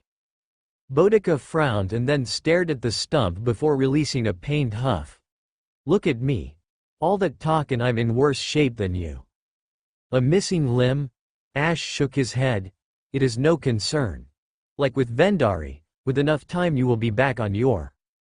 Boudica widened her eyes at something just over Ash's shoulder. The saber blinked in confusion before his inner senses screamed alarm at him. Spinning around, he watched as Rendell virtually warped into space behind him with his sword drawn and already pointed at his chest, the king lunging towards him. Ash raised his left hand towards him and allowed the glove to heat up with a pyromancy. Rendell's eyes instantly locked onto the glove before he shifted focus and thrust the sword through the saber's palm. Ash grunted in pain as Rendell instantly forced him to the ground and nailed the saber to the deck of the ship. Ash hissed in pain as he attempted to raise his right hand. Rendell swiftly knocked the limb to the side before coiling back his fist and slamming it into the saber's face and bouncing his head off the deck of the ship. Ash's eyes turned dazed as his head rocked from the blow. Rendell then ripped the sword free of his hand and slashed across the saber's chest, splitting open his chain and rolling him to the side. The king's eyes snapped to Boudica as she attempted to raise her sword towards him. Rendell pulled his arm back in preparation for a thrust before his eyes darted to the side. The saber jumped back to avoid Havel's club as it swung through the air where he had been, stepping backwards. The saber continued to retreat as Havel swung the club around and forced him further back. Rendell narrowed his eyes as the berserker as he pulled his arm back, staring the servant down as he rose to his full height and stepped in between the saber and the wounded servants. Ritska stared at the sudden appearance of the saber with obvious surprise before he swiftly engaged in a fight with Havel. His expression turned confused as he stared at them before he looked at David. Must have been a command seal. The archer explained, biting his lip and standing up. We should. He stumbled when the ship rocked again. Flashes of light shot over the deck of the ship as beams of light cut through the air, striking across sections of the ship as Drake turned around, raising her flintlock and unloading several rounds at the Argo. Medea weaved her hand as a transparent barrier blocked the return fire before she waved her staff again, magical circles forming behind her before they split off into multiple projectiles which shot through the air towards the ship. Arrows sliced through them almost immediately, detonating them prematurely before he prepared another dozen arrows, loosening them at rapid speeds towards the caster. Medea frowned as she waved her staff again. Smoke erupted from beneath her feet and spread out across the deck of the Argo as Dragontooth climbed free of the smog, grasping their clumsy weapons and staring at the archer. The tanned servant shifted his attention between the two of them as they continued to exchange blows. Every time he'd take out one familiar it was as if three more would take its place. The Argo now rapidly closing in on the Golden Hind as some of the armed familiars looked ready to jump over. Mash. Ritska turned to the shielder. If they get over, you and David try and clear them out. He ordered her. The shielder nodded her head in affirmation. Right, Sanner. He cut himself off, sighing heavily as he realized what he had said. Just make sure to keep them away from Artemis and Atalanta. Yes, Senpai. Mash gave a fierce nod before turning away from him and moving towards the side of the ship, watching as the Argo rapidly closed in on their starboard side, the Dragontooth archers keeping their archer and Drake occupied while the sword-armed familiars tensed themselves to jump across the ship. Mash gave a shaky breath as she tensed her body, looking to her right to see David twirl his staff before he similarly assumed a battle-ready position. The familiars threw themselves across the ship, clearing the distance between the two vessels in a single jump before roughly landing on the Golden Hind. Mash released a battle cry as she rushed forwards to meet the nearest skeleton, already swinging her shield towards its mid-section. Rendell stepped backwards as Havel attempted another swing, the attack going wide before he rushed in and thrust towards a slight gap in the armor. Havel shifted his body at the last moment. The tip of the sword bounced against the stone armor on his forearm, narrowly avoiding his elbow, as he released a deep growl before rushed forwards and swung his club down through the air. Rendell stepped backwards as Dragon Tooth buried itself to the deck of the ship at the base of his feet. Rendell rushed forwards, stamping down on the top of the club and swinging his body forwards into a shoulder barge, striking Havel in the chest and staggering him slightly before he shifted his sword in his grip and thrust upwards towards the head. Havel grunted before he pulled upwards. Rendell shuddered on his feet as the berserker lifted both him and the club back into the air, throwing the king off the weapon and flat onto his back. Making to advance, Havel raised his club into the air before something slammed into his side. The berserker staggered with the blow as Rendell quickly seized the advantage, shooting to his feet and thrusting his sword towards the joint in his armor at the side of his knee. Havel retracted his knee as the sword just skimmed past the zone before he swung his leg out in a kick. The attacking saber raised his arm in a block as the kick connected with his bracer, forcing him into a roll away from the berserker as another attack slammed into his back and staggered him. Havel swung his body around just in time to tank another beam of light to the chest, his armor absorbing the blow. The helmet fixed its entire attention upon Medea as she already started to form more magical circles in preparation for a renewed offensive. A swift barrage of arrows cut the offensive plans short, Medea quickly shifting between attack and defense as Archer distracted her with another rapid rain of arrows. The tanned servant shifted between firing upon her and on the ship. Blue explosions detonated upon each impact and soon started to scar sections of the deck. Medea frowned as she leveled her staff towards the archer and began to form several magical circles pointed in his direction. The circles flashed before they unleashed another dozen beams of pink light directly towards the archer. The servant rolled to the side to avoid them while loosening several arrows from his bow. Medea flashed up another shield as they impacted against them, the arrows detonating in another explosion of blue flames which temporarily obscured her form. The flames swirled around before they were parted by a singular beam. Archer jumped back to avoid it, narrowly managing to dodge the attack by a hair's breadth. Medea's attention switched from Archer back to Drake as the captain attempted to steer the ship, the woman occasionally looking over her shoulder at Lily before she frowned at the girl. The woman waved her head hand towards the Argo as space distorted behind her. The cannons encroached out of the portals before they unleashed a rapid barrage of weapon fire on the Argo. A deep scream echoed out across the ocean, snapping Drake's attention ahead of her just in time to witness a crimson beam of light slice through one of the Hydra's heads. The severed head splashed into the ocean as the creature recoiled backwards. Furnius pressed the advantage as they continued to unleash a salvo of laser fire upon the Hydra, forcing it to retreat further before the beast roared out in return. One of the jaws opened up before unleashing a high-powered jet of boiling water into one of the base eyes, obliterating the ocular nerve and cutting across the skin. Furnius released a deep growl before several arrows of light struck it along the side, gouging deep holes in the pillar's flesh and rocking the being to the side. Several eyes flashed away from the Hydra before they locked onto the Argo and narrowed. Several beams of light instantly crossed the distance and splashed into the water around the ship. The explosions around the ship forced spouts of water to wash over the deck. Atalanta raised her arm to cover herself as the heated water drenched her before she shook her head and knocked another 2 arrows, quickly loosening them towards the pillar and striking it. Artemis loosened several arrows of light at much greater velocity behind her. The glowing projectiles slammed into the pillar's eyes and ripped through them. Furnius growled in response as they swung their whole body upwards while one of the larger eyes turned itself to face the Hydra.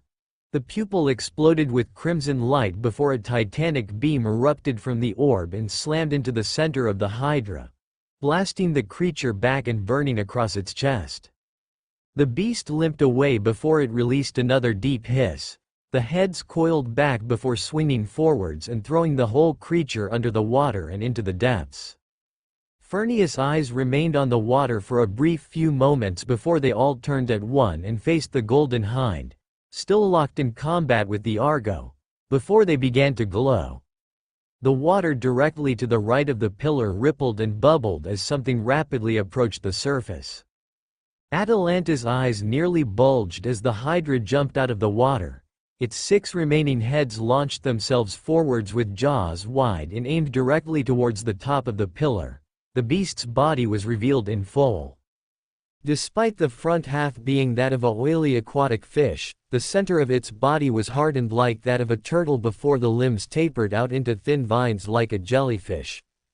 The peculiarities of the creature aside, it did nothing to take away from the fact it was virtually propelled out of the water while its side under the shell exploded outwards and broadsided the pillar with accelerated jets of superheated water. The attack staggered the pillar as the eyes swung up to face the Hydra before they narrowed. Beams of light cut through the underside of the creature as it released a scream. The head stretched out and clamped down around the fleshy skin of Furnius as it accelerated past them before approaching the water.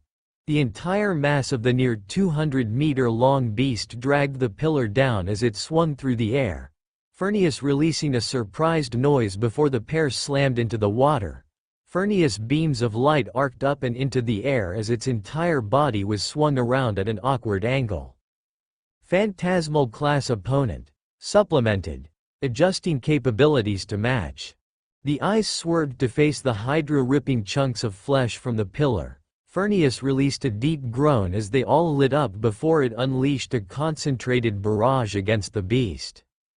The flaming beams of light scorched their way through the leathery skin of the Hydra, slicing through another head while incinerating a second.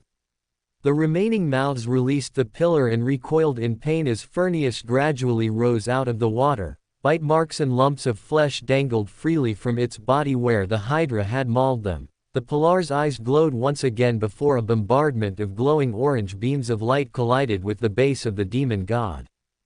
Furnius recoiled from the attack, the concentrated attack cutting through several sections of its base as it redirected its attention back to the Golden Hind. Drake stood on the bow of the ship, facing the pillar with a sharp grin as she waved her hand again. The formation of fresh cannons behind her emerged. "I ain't done yet," Drake exclaimed out, briefly sparing a glance over her shoulder at the sound of clashing steel as Rendell jumped away from Havel, the berserker pursuing after him with. The woman's attention snapped back to the pillar as it straightened itself out. Replenishment of magical energy. Commencing. The time of drifting hath come. The air shifted around the body of the pillar as it stretched itself into the sky, towering over both the Golden Hind and the Hydra. A deep thrumming sound emerged from the pillar as magical energy condensed around its body, visibly shifting the air.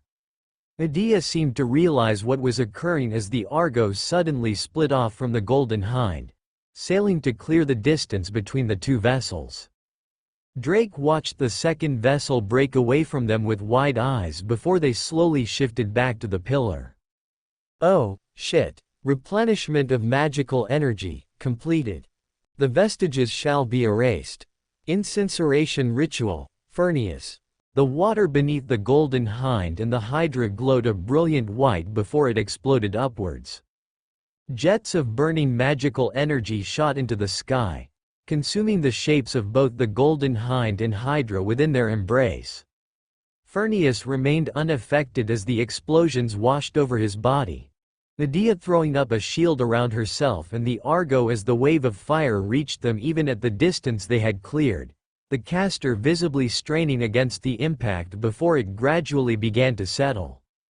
Ritska blinked as he once again found his vision returning to him. The master looked around breathing heavily before his eyes noticed a shadow looming over him, then widened in recognition. Ash stared back at him, the left side of his face almost burnt clean off. The saber panted heavily as they climbed back to their feet, staggering slightly before looking around in a daze.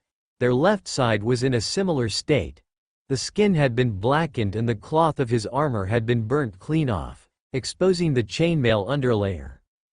The unfortunate aspect about that being the superheated magical energy had fused sections of the armor to his skin, His left arm dangled uselessly at his side as he looked around before staring back down at Ritska. "You are alive?" he croaked out, then noticed Ritska's downright horrified expression before he nodded back at him. "Good." He stumbled slightly, trying to regain his balance. "Wah?" Ritska tried to reply before he looked around. A hole had been burnt clean through the ship, almost splitting it in half, with the sails having been snapped and draped over the side of the vessel. Further scanning of the ship, he quickly located Boudica. The writer had the circular shield placed over her in a cover to protect her from the worst of the damage. He noticed he couldn't see Drake either. "I can't see, Mash," Ash croaked as he stalked towards the dark moon bow strewn on the deck. The saber leaned down and clasped it with his right hand before raising it up, dry heaving as he struggled to move. "Can't escape," he continued on, turning his head to stare at Furnius.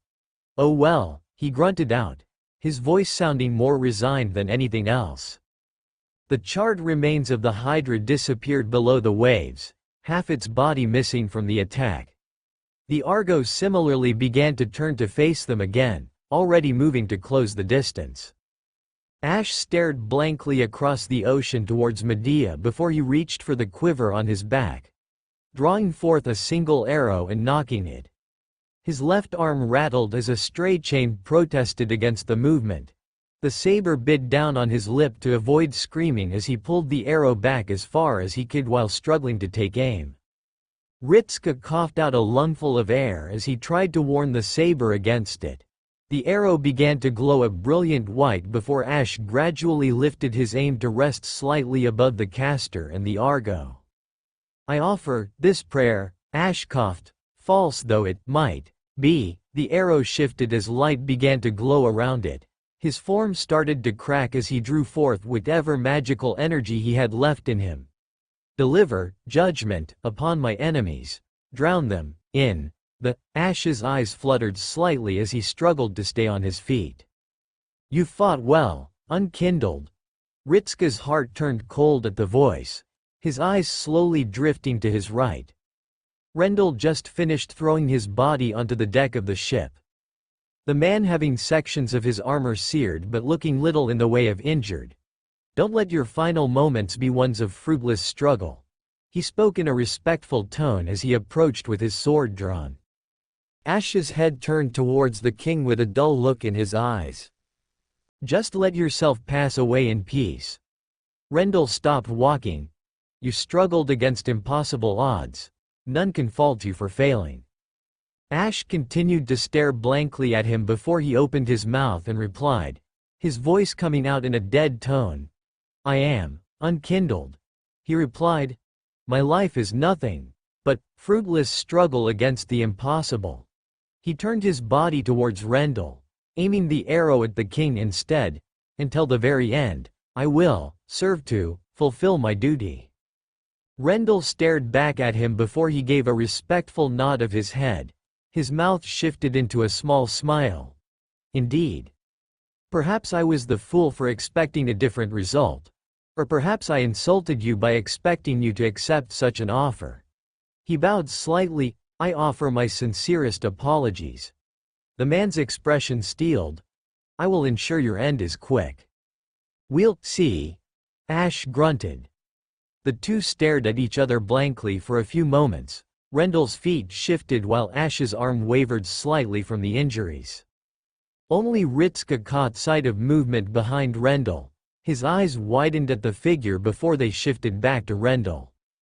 Rendell launched himself forwards as Ash prepared to loosen the arrow. An arrow of pink light shot through the air behind Rendell. The projectile slammed into the back of his knee and brought out a grunt of pain from the man and eyes wide with surprise at the sudden attack. He stumbled slightly as Ash loosened the arrow. While not fully charged, it did more than enough. The glowing arrow slammed into the saber's chest, puncturing a hole straight through his body and sent him stumbling backwards. Rendell coughed out a mouthful of blood as he stared at the hole in his chest where his heart was before he looked over his shoulder. Euryale stared back at him.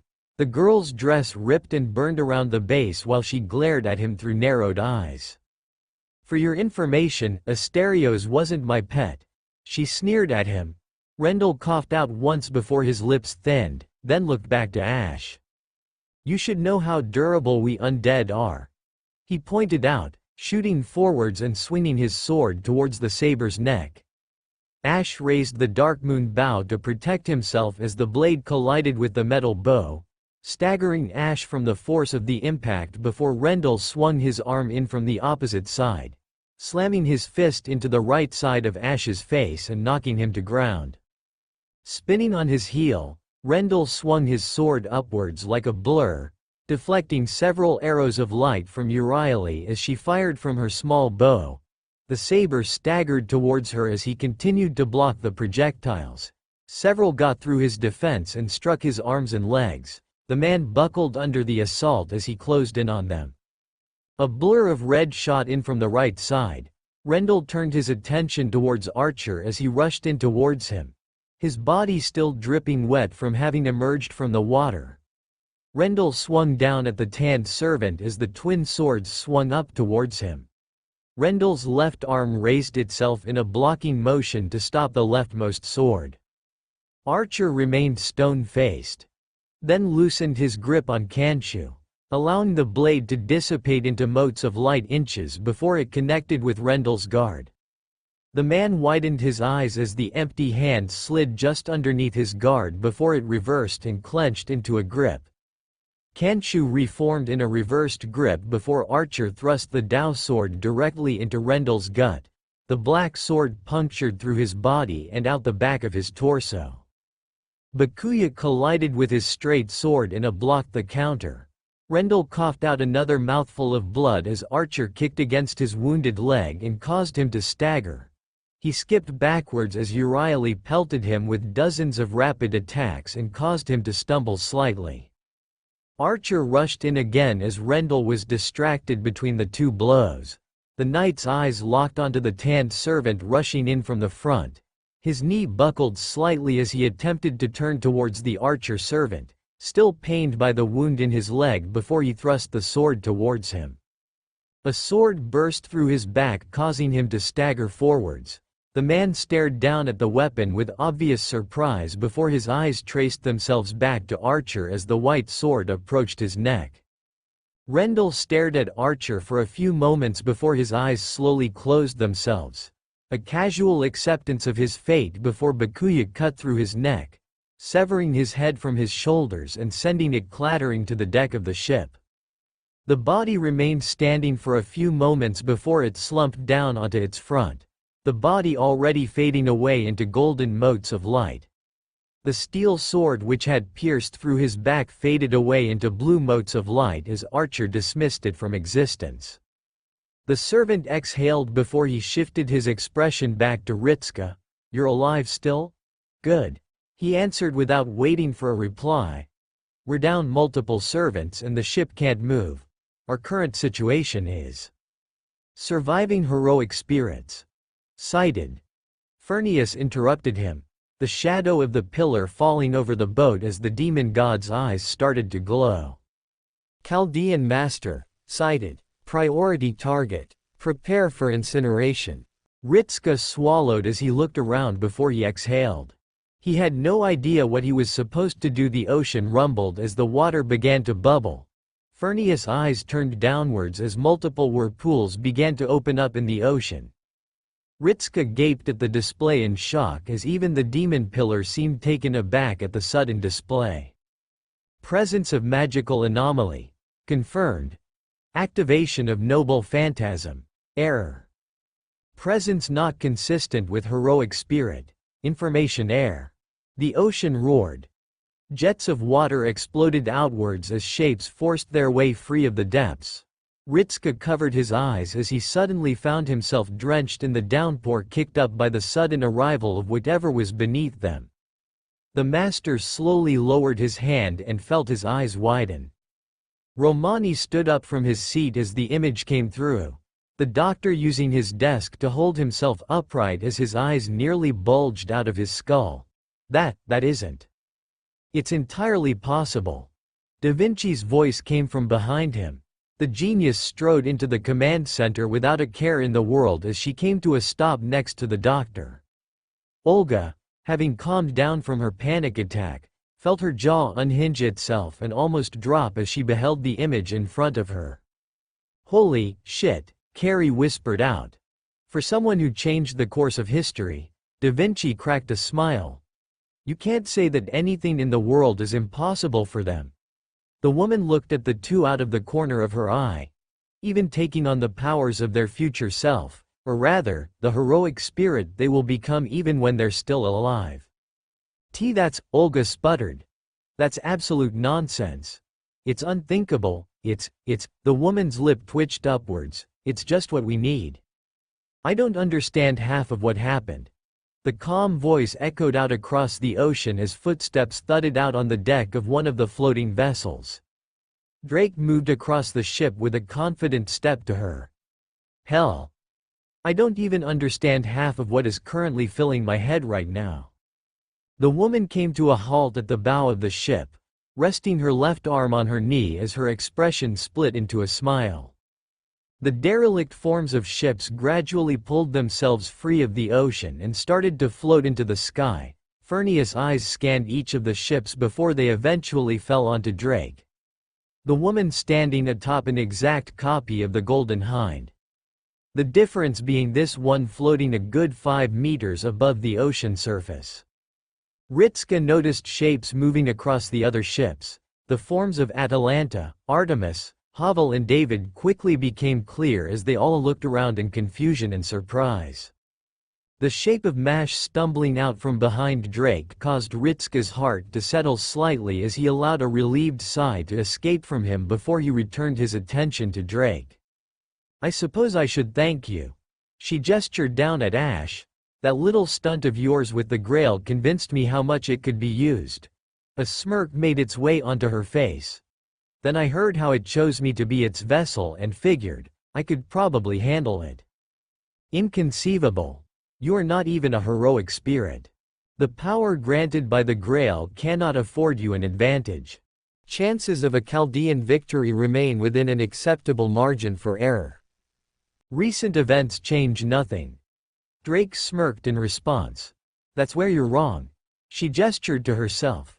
"Because not only have you got to fight me, you've got to fight the best crew of pirates on this ocean." The woman's smirk grew into a full smile. "Before you were fighting Francis Drake. That ain't who I am anymore." She pressed a thumb into her chest. "I'm Temerso El Drago." The floating ships slowly began to shift their cannons to turn entirely to face the demon pillar. "I'm the woman who felled the sun." Furnius glared back at her. Every single one of its eyes fixed themselves entirely onto the woman before they burned a brilliant red. Priority target. Shifted. "I shall." Several glowing rocks rocketed through the air, slamming into the pillar as a voice called out amongst the creaking of wood and crashing of the ocean. "If you're going to call yourself a demon pillar god around me, you should know what that means." The voice cried out. David stood on the bow of one of the floating vessels, the sling at his side spinning up rapidly until it became a glowing blur. The king stared down at the demon pillar with an alien frown on his face, especially if you seek to claim the property of Yahweh for your own interests. Furnius' eyes looked up. "David, your presence means nothing to us. Our king's will shall be fulfilled." David stared back. "I see." He sighed. "Then I suppose I am well within my rights to act against your king." He raised the sling above his head as the weapon began to release a low whistle. "You might not be a giant in the traditional sense, but I suppose you'll have to do either way." The man hurled the rock forwards. Hamesh Avanam. The man launched the glowing rock forwards, the projectile shooting across the sky in a single instance before it slammed into the demon pillar. The rock ripped a hole clean through the flesh of Furnius and exploded out the other side, staggering the pillar backwards. "All right, mateys." Drake's battle cry echoed out. "Let's finish him." The woman thrust her arm forwards as the fleet of ships continued to grow. "King of storms, swarm of ghosts, this is the beginning of the wild hunt." The fleet of vessels instantly opened up in a barrage of cannon fire. Furnius recoiled as its body became swarmed in shells. Arcs of red light erupted from the explosions as the pillar returned fire towards the ships. The derelict vessels ate up the return fire without slowing down. Wood splintered and shattered as beams of light ripped through several ships before more seemed to emerge to replace them. Medea stared as Furnius began to get overrun with concern. The caster bit her lip in worry. It was without a doubt going to lose unless she could do something. However, at the present time, and with Saber unfortunately dead, it meant she wouldn't be able to. The ship rocked as something thudded into the ground behind her. The hairs on the back of her neck stood on end as she felt a deep dread flood through her system. The caster slowly turned around to see the source of the commotion. The form of Havel gradually arose from the cracked wooden crater where he had landed. Medea directed her eyes upwards to see the shadow of one of the flying ships pass over her head as it continued to bombard Furnius before her eyes darted back to Havel.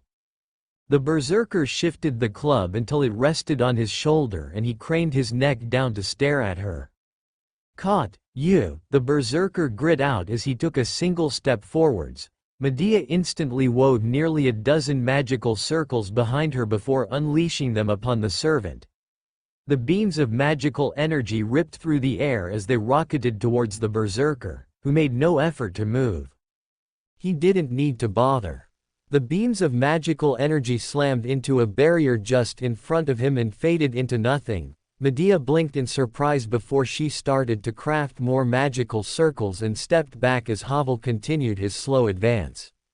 He threw down his shield with a heavy thud as the beams of light continued to fail to reach him.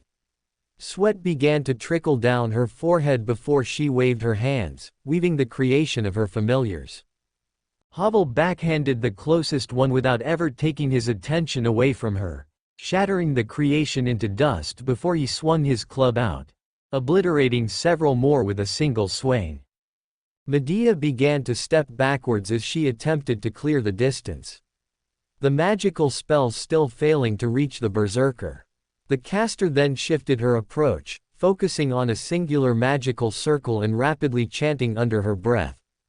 Havel tilted his head slightly as he watched her work before the caster opened her eyes and thrust her staff forwards. This time a titanic beam of pure while light shot forth and slammed into him. Havel skated backwards as the attack started to burn away at his stone armor before he slid to a halt. Havel released a deep growl before he tossed aside his club, then started to march forwards. Medea bit her lip and continued to pour forth magical energy into the attack, the berserker showing no signs of stopping even as his entire body started to steam from the extreme heat he was being subjected to. Each step sent a deep thud across the entire ship as he closed in on the young girl. Spreading her cape wide, Medea floated backwards to avoid Havel as he closed in. He rushed forwards with more speed than he had any right to at the last moment, clamping a large hand down around her ankle and pulling her roughly into the ground. Medea let out a pained gasp as he slammed her into the deck of the ship with enough force to daze her.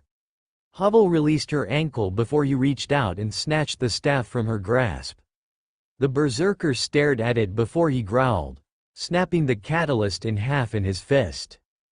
Medea's eyes widened and she attempted to scramble away from Havel as he reached down and clasped his large hand around her neck and collar before hoisting her up into the air and at eye height.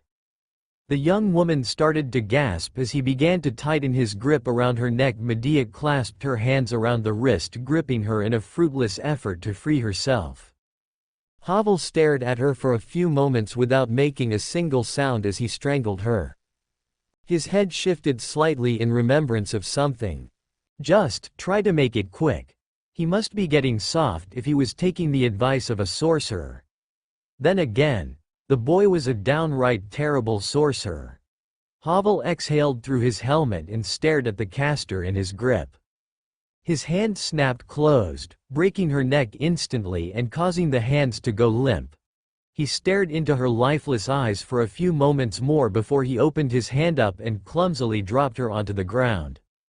Sorcerers, he grunted to himself, turning around and moving to pick up his shield and club. Always doing stupid shit. Furnius' body buckled under the combined weight of the offensive brought about by Drake and the other heroic spirits, portions of their body being ripped apart as the bombardment continued. Whenever they successfully destroyed some of the ships, more would merely emerge to re-engage where their departed had left off. The demon pillar felt its body begin to break down. It could no longer regenerate faster than it could be damaged, and with Medea now deceased, it was only a matter of time before this body was destroyed. It was an unexpected setback. No, it was illogical. It should not have been possible for the heroic spirits to best them, and yet Furnius was undoubtedly on the verge of defeat. This would shame them to the same extent as Flauro's failure had done so. Inconceivable that a mere human had disgraced them as such. The entire pillar swung itself towards the golden hind, the eyes lighting up as the demon god summoned as much magical energy as it could muster behind its eyes. If nothing else, it would kill this woman before they were destroyed. Not that their destruction would matter in the least. Drake stared down at the pillar with a blank expression as the eyes burned, slowly heating up before they unleashed their bombardment towards the golden hind. The woman remained unfazed as the beams closed in before her lip quirked upwards. That which he held in his heart. A blur moved past the captain to the bow of the ship, which spurred us on to this end. Mash slid to a halt and raised her shield up high as the attack closed in. The hope that burns in his heart shall protect us. She slammed the shield down into the deck of the ship as the shield exploded with light, spreading over the entire vessel. Manifest, Night Chaldeas. Mash let out a battle cry as she felt the final dregs of Oscar's power flood through her body, pouring it into the shield as it intensified, manifesting the section of a transparent wall in front of the ship. The beams of light from Furnius collided with the shield. Crimson light rebounded off the vessel and seared themselves across the surface of the water and into the sky. Mash grit her teeth and braced herself as the strength behind the beams of light increased, Furnius pushing their reserves as much as they could in an effort to break through the shield. The wall remained stalwart in the face of the attack. Even as sections started to crack, the defensive shield remained strong in its effort to protect the ship. Another barrage from the fleet and the servants tore away at the pillar in response. Furnius' body began to get ripped apart from the continuous fire being thrown against them. Large sections of their body being pulverized and falling into the ocean as it staggered and swayed as the base was torn apart. Furnius released a final deep groan as the pillar swayed sideways. Damage. Exton, sieve, self-repair. Impo, accessible. Destruction of ANC, HOR, Confer. The demon pillar toppled over. The base of the god collapsed into a smoking pile as it plunged into the water with a tremendous crash, kicking up a wave of boiling water as its body started to fade away into red motes of light, flickering ashes of its body dissipating into the sky.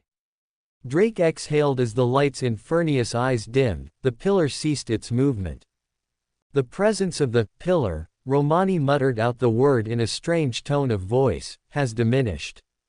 I would say that it is dead. He span in his chair to face Da Vinci and Olga. Right, I'd say we should prepare the others too. Yes. Olga cheered under her breath with an ecstatic expression, the girl even going so far as to pump one of her fists in victory before she froze. Noticing both Romani and Da Vinci staring at her in equal tones of amusement and surprise, Olga coughed into her hand and quickly composed herself. I mean. The woman looked around before her expression steeled. Begin preparation to return Fujimaru, Mash, Ash and the servants to Chaldea, she ordered. Right. Romani stared at her for a few more moments, then turned to Da Vinci and shrugged.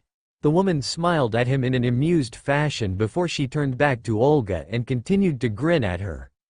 The director shifted slightly at the amused smile before she threw her hands up. What? Olga frowned. Da Vinci turned on her heel and crossed her arms behind her back. "Nothing," she amusedly remarked as she turned to face the monitors again, then leaned down to Romani and whispered to him. "The command center has security cameras, right?" She heard Romani let out a tired sigh, which was all the confirmation that she needed. Da Vinci made a mental note to find that footage for later, if only to try and convince the director to sign off on future projects of hers. Drake let out a huff of air as she stepped back onto the original Golden Hind, her copied version vanishing into motes of light as she dismissed it. The woman watched it disappear with a faint smile before she stared back across the original with pursed lips. "Man, it's gonna take some work to fix this. I'll say." An amused voice sounded out from her side. The woman looked over her shoulder as David approached. The man jumping down from one of the ghost ships flying overhead. The other servants similarly dropping down onto the Argo from their own vessels. Atalanta fell down with grace before a heavy thud behind her signaled the arrival of Havel. The huntress watched the berserker cross his arms before she thinned her lips. "I understand you bested Medea." "Yes," Havel grunted. "I appreciate that you didn't make her suffer." She nodded to him. Havel slowly turned his head to face her for a few moments before he let out a dismissive huff. "Didn't do it for you," he remarked. Atalanta stared at him with a mildly curled lip before she looked away from him with a heavy scowl. Her eyes falling onto Ash and Boudica resting at the side of the Golden Hind. The Saber's condition looked nothing shy of horrific, with his left side burnt black and sections of his chain armor fused to his skin. The Saber turned his head to stare at her. The disturbingly blank expression remained as if he wasn't registering the extent of his injuries through her for a loop before her expression tightened. "It looks worse than it feels," Ash replied, then coughed, "Probably." "It isn't." Boudica chuckled from his side, the woman having put a tourniquet around the stump over her leg to stem the bleeding. "It's just you have no reaction to pain." Ash remained silent then slowly nodded his head. "You're probably right," he agreed, leaning his head back against the railings. "Yikes." Drake grimaced at him, then looked around. "You can do something about that, right?" "Most definitely." Ritska replied immediately, staring at the Saber with a mildly disgusted expression. "Are you sure you're all right?" "I can't feel my left side," Ash replied. "Therefore it cannot be that bad. I only become concerned when I can feel the pain." Mash stared at him. "That's not how pain works, Ash-san." The Shielder replied slowly, "You should probably go into spirit form." Ash remained silent as he stared to the side for a few moments before he looked back at the Shielder. "It is not that serious. I shall be fine. I'm with Mash on this one." Ritska nodded his head at the Saber, gesturing to him. "You should probably go to spirit form to conserve energy." "It's no trouble," Ash replied with a calm voice. "I can endure the pain." "That's all well and good," Ritska trailed off, "but I'd rather play it safe than sorry." He looked at Boudica. "You as well?" "Right." The writer chuckled before she winced. "Probably right," she admitted as she stared down at the missing limb. Leaning back, the writer allowed her body to fade back into spirit form. Ash watched the form turn transparent before he turned back towards the expectant faces of the servants in front of him. "What?" He frowned. "Really?" Ritska stared at him with a raised eyebrow before he sighed. "Fine."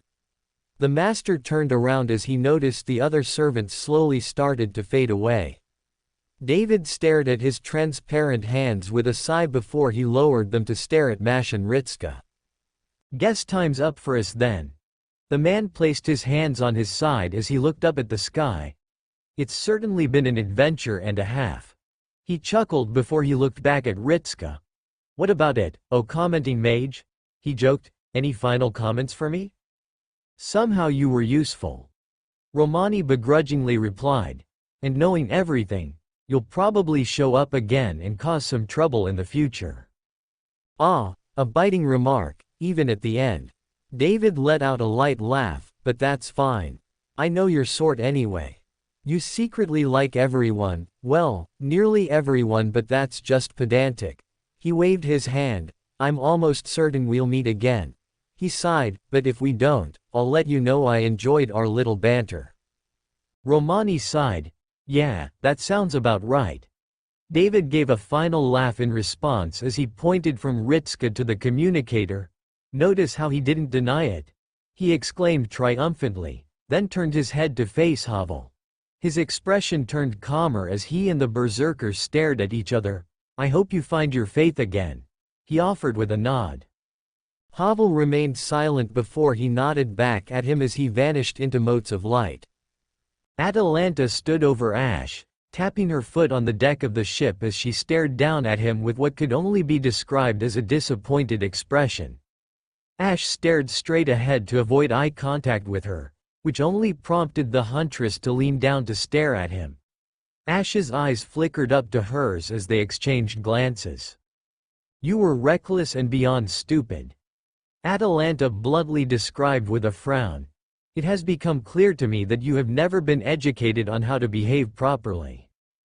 Ash frowned in response. Cecilia did her best. He argued back, then winced as he understood the context behind it. And had she ever raised children before? No, Ash admitted, looking down. Typically, firekeepers were maidens, therefore she wouldn't have any experience with children. In fact, he hadn't even seen a child before. Except Ritska. But at first he had just assumed them to be a short man. That was a surprise and a half for him, if he was admitting it. Fine. Atalanta leaned back, narrowing her eyes. It seems you are certainly lacking in key areas and indeed act in much the same way a child would, she sighed. It will need work. She turned around and leveled her finger at Ritska. Grow him out of it.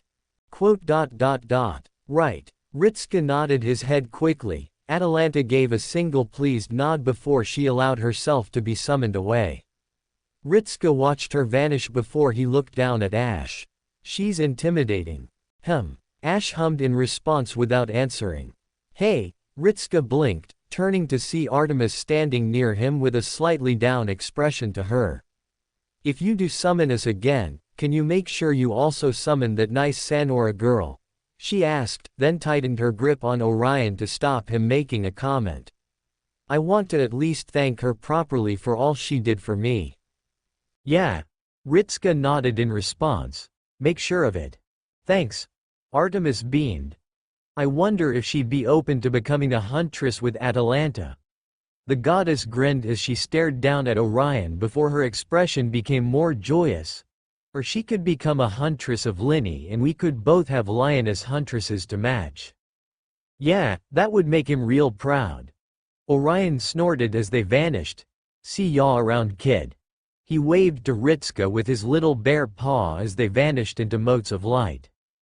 I suppose that just leaves me left. Euryale commented as she exhaled before looking up at Ritska, her lips morphing into a coy smile. I suppose I should thank you for picking up Asterios' duty. The smile shifted into something more genuine, and for treating Asterios with a degree of respect. You shouldn't lose that quality of yours. It makes you quite the tolerable human. Her eyes shifted down towards Ash before her expression cooled. I suppose if Asterios can make so many friends, you should be able to as well. Ash remained silent, then turned his head to stare up at the sky. Farewell, goddess of youth. Oh, Euryale grinned, goddess of youth. I like that. Quite flattering, I suppose. She mused as she vanished away. I suppose we're almost finished up here then. Archer pointed out as he crossed his arms and looked up. Quite the strange first mission. Not my strangest, but indeed something memorable. He looked down at Ritska and nodded, not bad for a first-time master. Room for improvement though. Rituska blinked at him. Thanks, he awkwardly replied, scratching the back of his neck. Got a little touch and go, for a moment though, right? I think you did very well, senpai. Mash cheered for him as her expression turned somewhat crestfallen. We fulfilled Oscar-san's wish in the end. Yeah, we did. Ritsuka nodded along, then clapped his hands together as he turned to face Drake fully. The woman watched him with a patient smile before letting out a light laugh. You're not gonna start crying now, right? She asked, raising an eyebrow at the pair.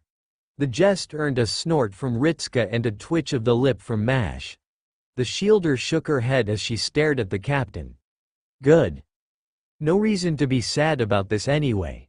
She remained silent for a few moments. Well, maybe the fact is we won't be able to sail around the world as one, right? Ritsuka chuckled at her before his brows furrowed. He stared at her in surprise. Wait, wah.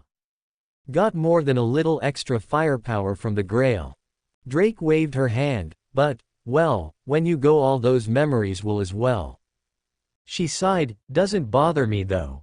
She placed her hands on her hips. Even if I know how I'll die, it doesn't matter.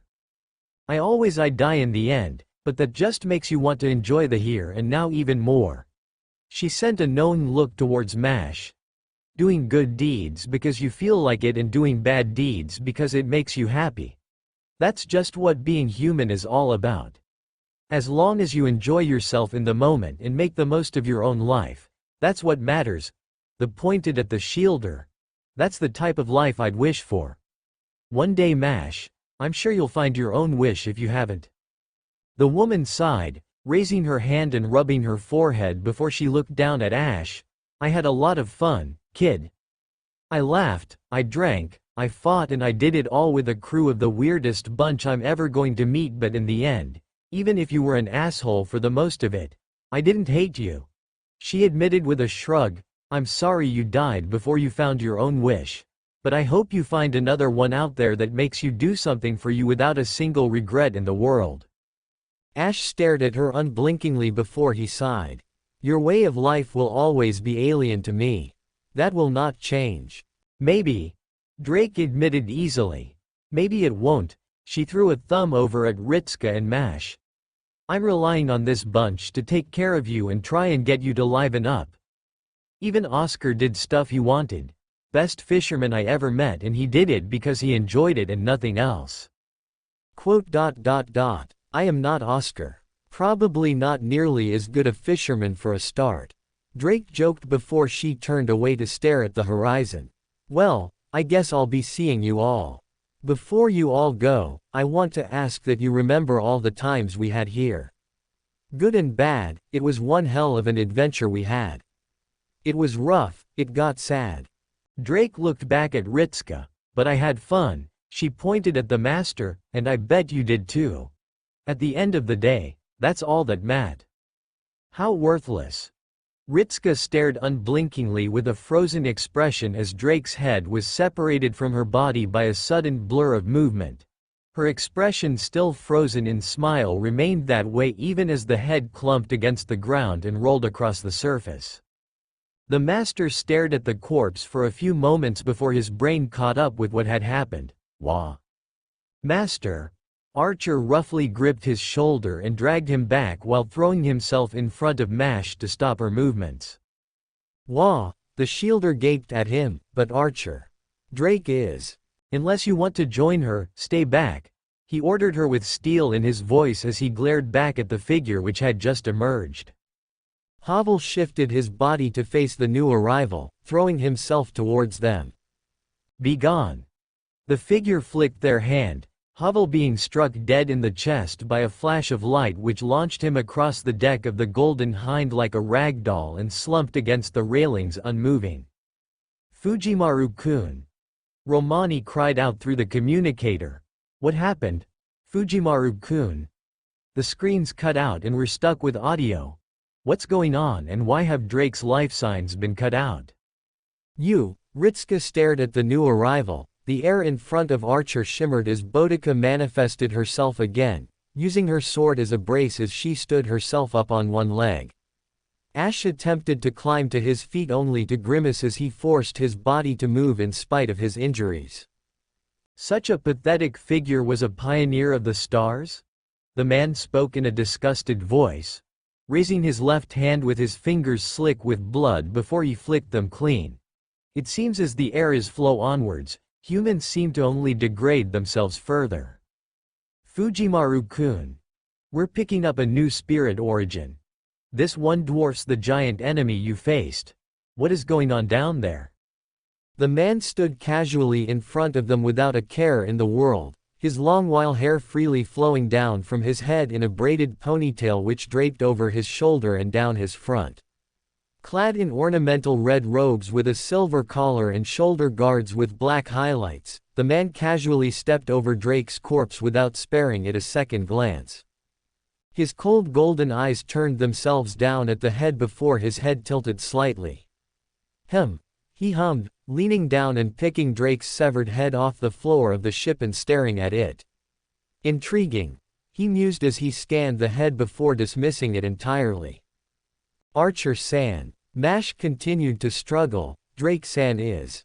You should calm yourself, shield girl. The man spoke in an almost cordial tone of voice as he let out an amused huff. That was quite the trick you pulled. I was unaware Chaldea even had an illusionist in its roster. He allowed the head to fall freely from his hand. Mash stared at it in shock before it turned to confusion as the head and body disintegrated into petals. Certainly different from the divine spirit from the alternate world. He seemed to mull over it for a few moments before he ignored it. I shall assume it was another of Flauro's failures then. What? Then, calm down Mash.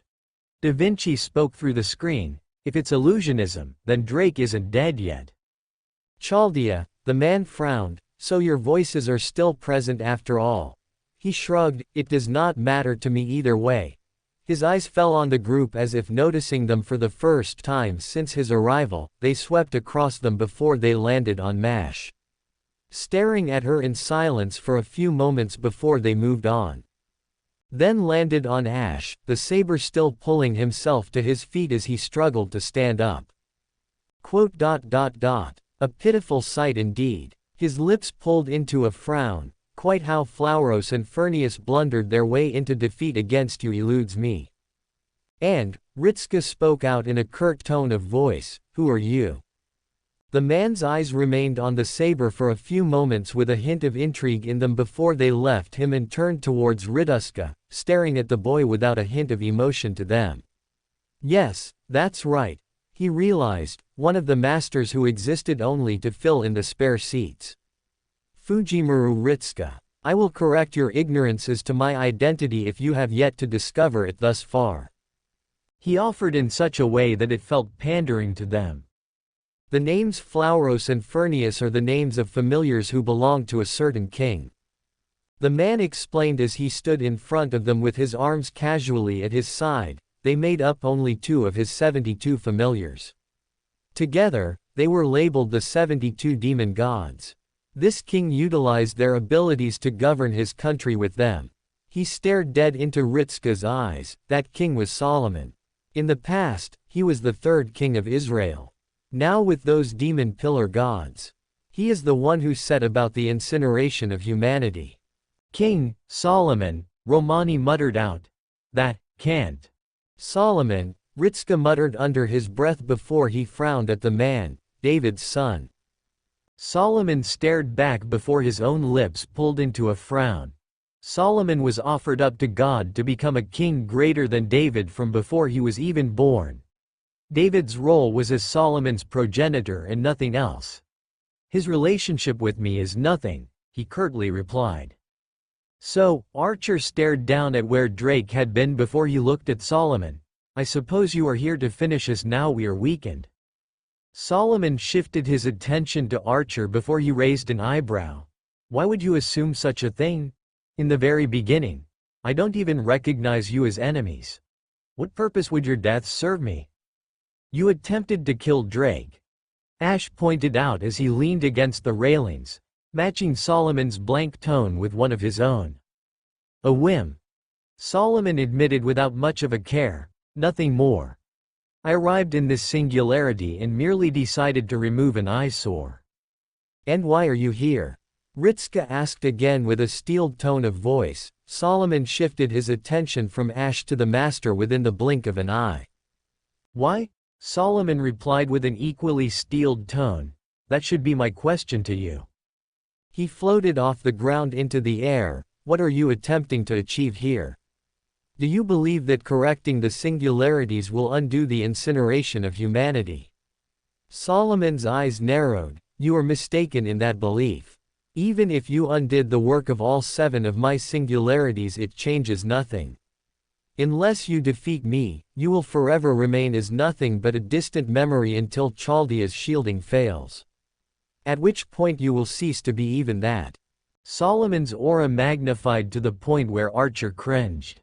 Unless you believe for one moment, Ritska suddenly found space around him shift.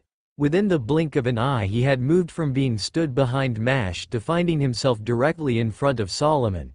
The man glaring down at him? That you could defeat me? Senpai! Mash exclaimed in shock. Ritska stared up at Solomon as he stared back down. Why did you incinerate humanity? The tanned man huffed and floated back. Why?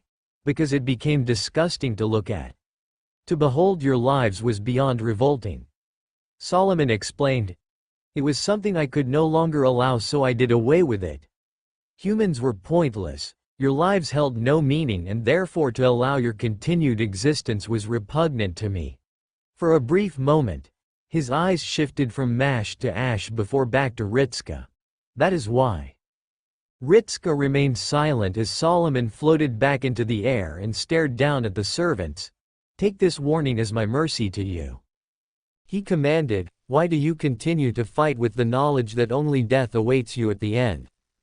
Why do you cling to this trivial desire to live? So long as you cling to that desire, you will falsely believe that you have the chance to undo my work. I offer that you save yourselves the pain of failure and abandon this foolish quest here and now. Throw away that which motivates you, die pointlessly, and close off the path to the future with no salvation. He turned away from them. For you who have endured beyond the end. That is the easiest way in which you can spend your final months until you fade away. The man remained silent for a few moments before he waved his hand, tearing open space into a black void in front of them. Or you can disregard my warning. You can continue on in your plan to unravel the singularities. I will no longer make an effort to interfere personally. Your lives are fleeting without a purpose behind them. As such, it would be best to let them fade away. Like a flame which has flickered for too long. He came personally then? The figure on the throne mused as the familiar aura appeared within their castle. Their eyes opened before they fell upon the burning shadow manifesting in the far corner of the room. I assume as much as I could no longer observe. Correct.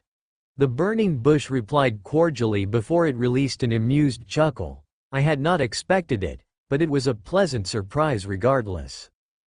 The figure on the throne hummed in response, leaning back and resting both their arms on either side, a meeting between both who struggle to upturn fate. One who seeks to undo what has been done and one who seeks to undo what always was. They mused, certainly intriguing. A sigh escaped their throat as they tilted their head to the right, raising their arm to support their cheek. Although I doubt it holds much personal interest for either of them at the moment. Unless you mean to suggest that it is fortunate the Chaldeans can see the face of their adversary. One. The figure frowned. One? They repeated in surprise. There is more than one? I have not personally spoken with the other, but we have had dealings. Oh, the figure nodded their head. Is this why your visits have been sparse? Indeed. Well, I suppose you would have spoken of them if it were important. They dismissed. Have they safely returned to Chaldea? They have. The bush agreed before it chuckled. I noticed your helping hand. The woman tilted their head at the bush, while hair shifted slightly as cold blue eyes stared at him with a trickle of amusement. The Hydra? It served little purpose to have one in my current location, so I simply placed it somewhere it would be better comfortable. Whatever aid it provided the Chaldeans did not come from my hand. The bush let out a mild chuckle of amusement at the woman's words. Quite so. Now then. The woman leaned back into her throne. I am holding court soon. If you continue as you are, you might become an adversary to the Chaldeans. Obstacle. She corrected, it would be remiss of me not to understand the capabilities of my junior. I believe it is the modern term. Then paused. No, they are of the East, the word in their tongue is kohai. They tasted the word before nodding their head. Yes. An intriguing word to use, but I cannot say I dislike it. I wonder how long it shall take before we meet face to face. Not long. The bush reassured as it retreated back into the floor. May we meet again, half-grown hollow. The white-haired woman released a tired sigh as he vanished, feeling nostalgic. Were we Aldea? You have not called me such a name in ages long past. And wow, that was a long-ass chapter. 18k words?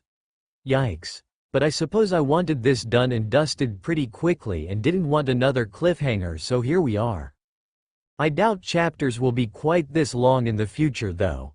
Although, we will get another chapter after this where everyone comes back, so it will probably be a little shorter, but that's alright. Anyway, I suppose you could all guess who that was at the end. Yeah. Technically all three protags had a hand in Okeanos in some form or another.